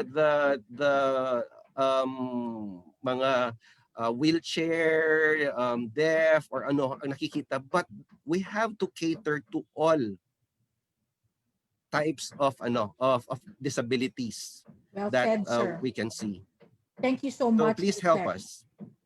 And ASP, of course, would be there to assist, and we would do all we can to help improve the future of our children. Kasi mga anak po namin ito eh. Our next question will come from Paul Madriaga. Paul, go ahead. Of course, this is Paul Madriaga from Dasmania City. And of course, if you are well aware that I have also diagnosed with autism way back my childhood years. But since, of course, there are so many challenges that I have faced, especially when it comes to, accommodations and even the lack of required information that is very needed. But the truth is, hopefully, we should have some sort of disclosures for all, not only tourist spots, but educational institutions, online webinars, So, and Paul, may I interrupt you? What do you mean by disclosure? Should it be required for all businesses to disclose any types of, disability awareness and sensitivity that is being needed right now? All right. Thank you so much, Paul. We actually share your thoughts, and we are with you in trying to get more establishments trained regularly, not just for physical disabilities but also for the non-apparent disabilities. Salamat. We also have our next question from ASP Santa Rosa. Miss Evangeline, go ahead. Hi, good morning. And Yes, my question is actually, I don't know for everybody, whoever can answer it, and I hope Dep Ed or Ched is here, but maybe you can answer. I think this awareness campaign should start early on. We do have HRM, we do have, tourism courses. Maybe they should carve out like some units to discuss sensitivity, awareness for the population. And I think this will help like in cultivating these Mhm. people who are going to be future leaders in the industry, that early on they will have this in their plethora of like planning, what am I going to do after I graduate. So this should be like part of the course. Yes. Thank you so much, Miss Evangeline. We do Thank agree with you. you. And ASP also doesn't just reach out to businesses. In fact, our we tend to naturally connect with educational institutions. So this week is the National Autism Consciousness Week. And a lot of universities have actually asked for sensitivity training. We do agree that we have to start them young. And we also have to acknowledge that it is the situation today is so much better than several years ago. I think now Yes. I can see more awareness, and it was definitely not the way back, back when my son was younger. Mhm. We do have here a question for Sir Emmer of NCDA. Ano po ang role ng NCDA sa pagkakataon na nalalabag ang dignidad at karapatan ng isang taong may autismo at ang kanyang pamilya? Maganda tanong mo yan. At salamat mo sa tanong. Ang NCDA ay may mga kaugnay na mga ahensya ng pamahalaan kagaya ng Department of Justice at kapag nagkaroon po ng matinding violation ay bino-forward po namin yan at kung kailangan ng bigyan ng abogado kung gustong isamba ang isang kaso ay binibigay po namin. Pero kung sa mga maliliit na kaso ay pinagtutok na po namin yan, binibigyan namin pagkataon magsalita on the other side para naman marinig natin kung ano po talaga ang nangyari at pinag-uusap po natin yung dalawang yan.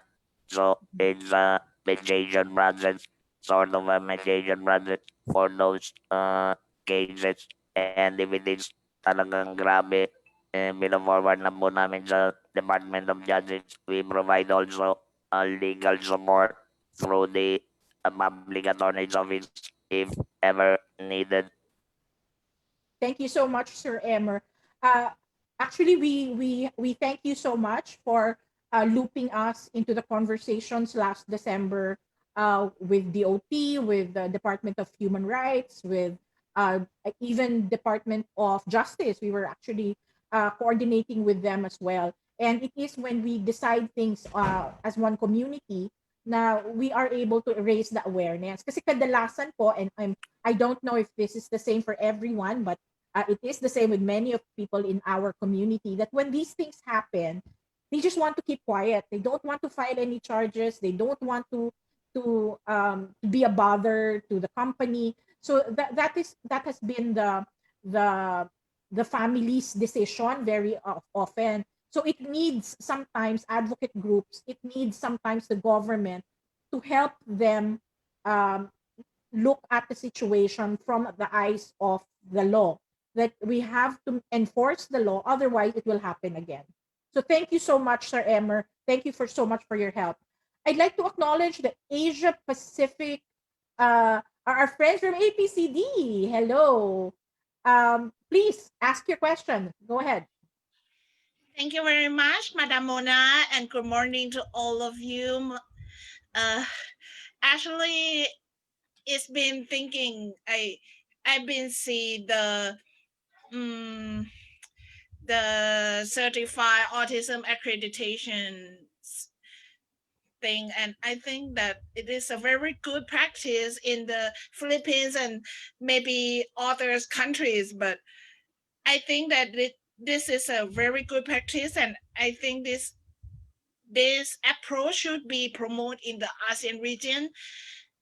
Is it any possibility that we can promote this in the ASEAN region together with the ASEAN Secretariat as an already, entity associated with ASEAN? Let me answer that question, Nuno. Nuno was asking about the accreditation here in the Philippines. Now, there are a lot of accreditations that are existing already in Europe and in the US and in Australia for autism. In the Philippines, we don't want it to be just an effort among our community, like the social development community. We actually want to involve quality assurance professionals in the accreditation. The ASB has actually been having these conversations around this. I've also shared our plans with Dr. Tippy actually, and once we have a model together, we are open to having those conversations. I'd like to note that here in the Philippines, we have not reviewed any type of accreditation procedure outside the ones that are done by government. So if it is like a stamp of approval or a seal of being autism okay, that is something we are hoping to do over the next couple of months, perhaps. I'm hopeful. But I think Hopefully. you're right, Nono. Let's make. I think we can make this an ASEAN, an ASEAN, an ASEAN Okay, activity. ASEAN. Yeah, but we do want to make sure that it's calibrated with the Philippine experience as a pilot, perhaps, before we move on to other. No, good model, role model. I've been there 4 times and I never disappoint Filipinos' hospitality. Thank you so much, Nunu. We appreciate that. Nunu, by the way, is a young woman on a spectrum, a spectacular woman on the spectrum who works at the APCD in Thailand. Thank you so much, Nunu. Our next question My pleasure. Thank you. Our next question is from our ASP San Mateo chapter. Miss SP Marzo, go ahead. Hello po, good morning po sa lahat. Ako po si Esperanza Marzo from ASP San Mateo. Question ko po, siguro patungkol po ito sa NCDA. Usually po kasi pag kumukuha po ng PWD ID sa mga munisipyo or MSWDO, usually ang nilalagay po sa ID natin na may anak na may autism is psychosocial. So, nag-orient po tayo yearly sa mga or every 6 months sa mga malls and then other establishments regarding on autism. So siguro po naisip ko lang and then marami din po ang nagsasuggest na siguro it's about time na ilagay po yung word na autism, yung condition mismo ng mga bata sa ID para alam pong approach ang gagawin. Kasi for example, nakakategorize as psychosocial. Meron din pong iba naman po yung approach sa ibang mga conditions like ADHD, ADD, ODD, and so on and so forth. So, yun po yung question ko na paano po ba natin ito matutugunan para alam po ng staff or ng establishment na pupuntahan na ino-orient natin kung paano yung approach sa mga bata. Yun lamang po. Salamat po. Maraming salamat sa tanong mo, Ms. Esperanza Ismarzo. Ganito po, ang SCDA mo together with DOH ay binabalangkas mo ngayon yung version 4 ng PWD ID. Ang dati po kasi yung version 3, pero because of the advent of the new laws like the cancer law and the rare disease act, kailangan na naman pong repasuhin at baguhin yung form na yan in order to include them and make sure that they are not disenfranchised at mayroon pa rin po mga pagbabago upang mas dumali at mas maliwanag ang pagbibigay ng ID. And that's a very good point. Kung gusto nyo pong idagdag yan, we will take note of that and probably we will invite Mona as your main representative sa susunod na meeting namin with regards to the PWD ID. At it's on the middle stage already. Kapag po lumabas yan, ay maayos na po natin yan. Tama po yun sabi niya, kung mas klaro ang nakasulat na disability, mas maintindihan nung nakatingin at hindi pag-iinalaan na fake ID. Dahil naging uso yung fake ID, akala nila walang disability. Kasi minsan naman din most of us, no? Kahit ako, minsan ay tinitignan ako ng ganun. Pag nagsalita ako, doon palang malalaman na may disability pala ako. Ganun yung nangyayari. So we will be working it out and probably we will invite Mona in order to share that. Pero ito ang isang warning, merong ibang grupo. Alam nyo ba, ang gusto nila, huwag na isulat ang disability naman sa ID. So, there are a lot of opinions regarding that. Discriminatory raw pag in-identify mo yung disability. So, ang NCTA, we try to balance everything and magbigyan ng lahat and have a common ground that is acceptable to all.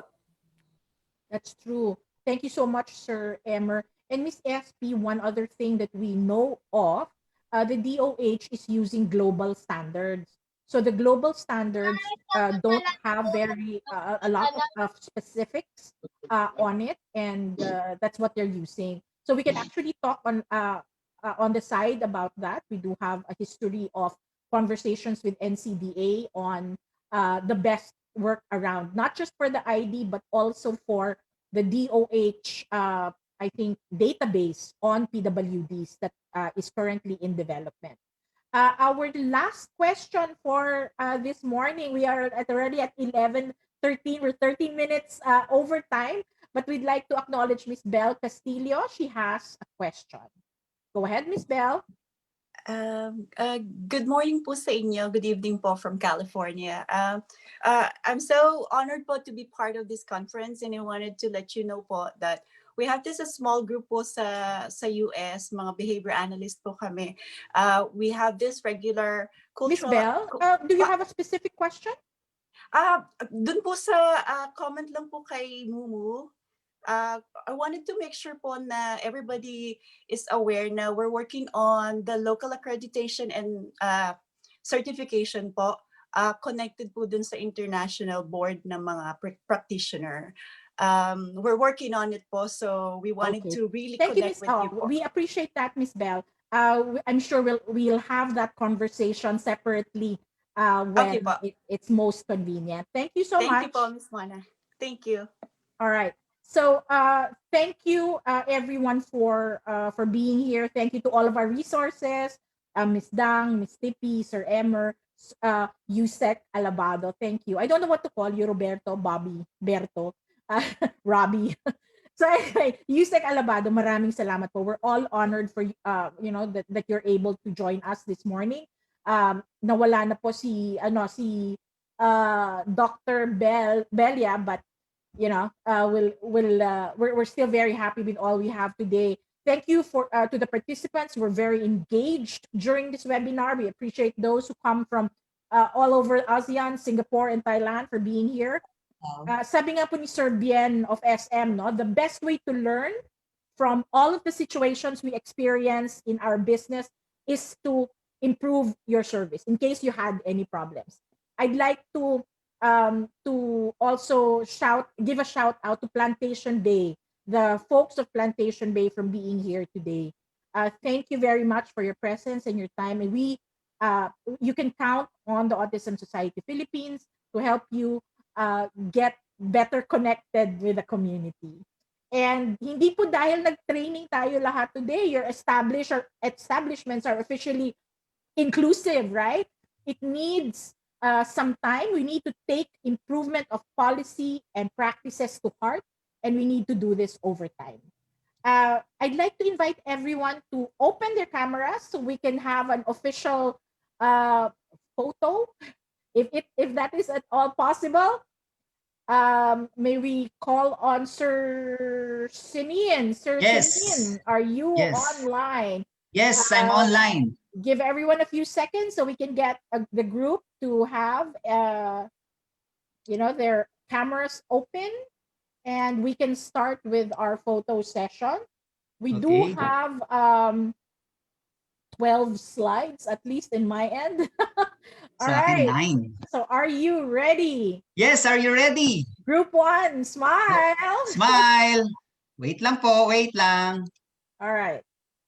Okay. Group 2, smile. Okay, group 2, smile. Wait lang po. Wait lang.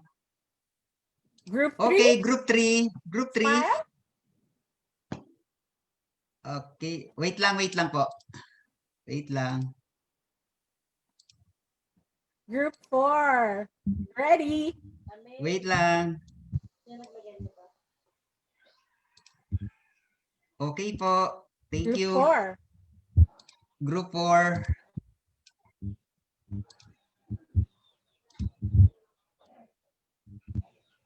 Okay. Okay, thank you.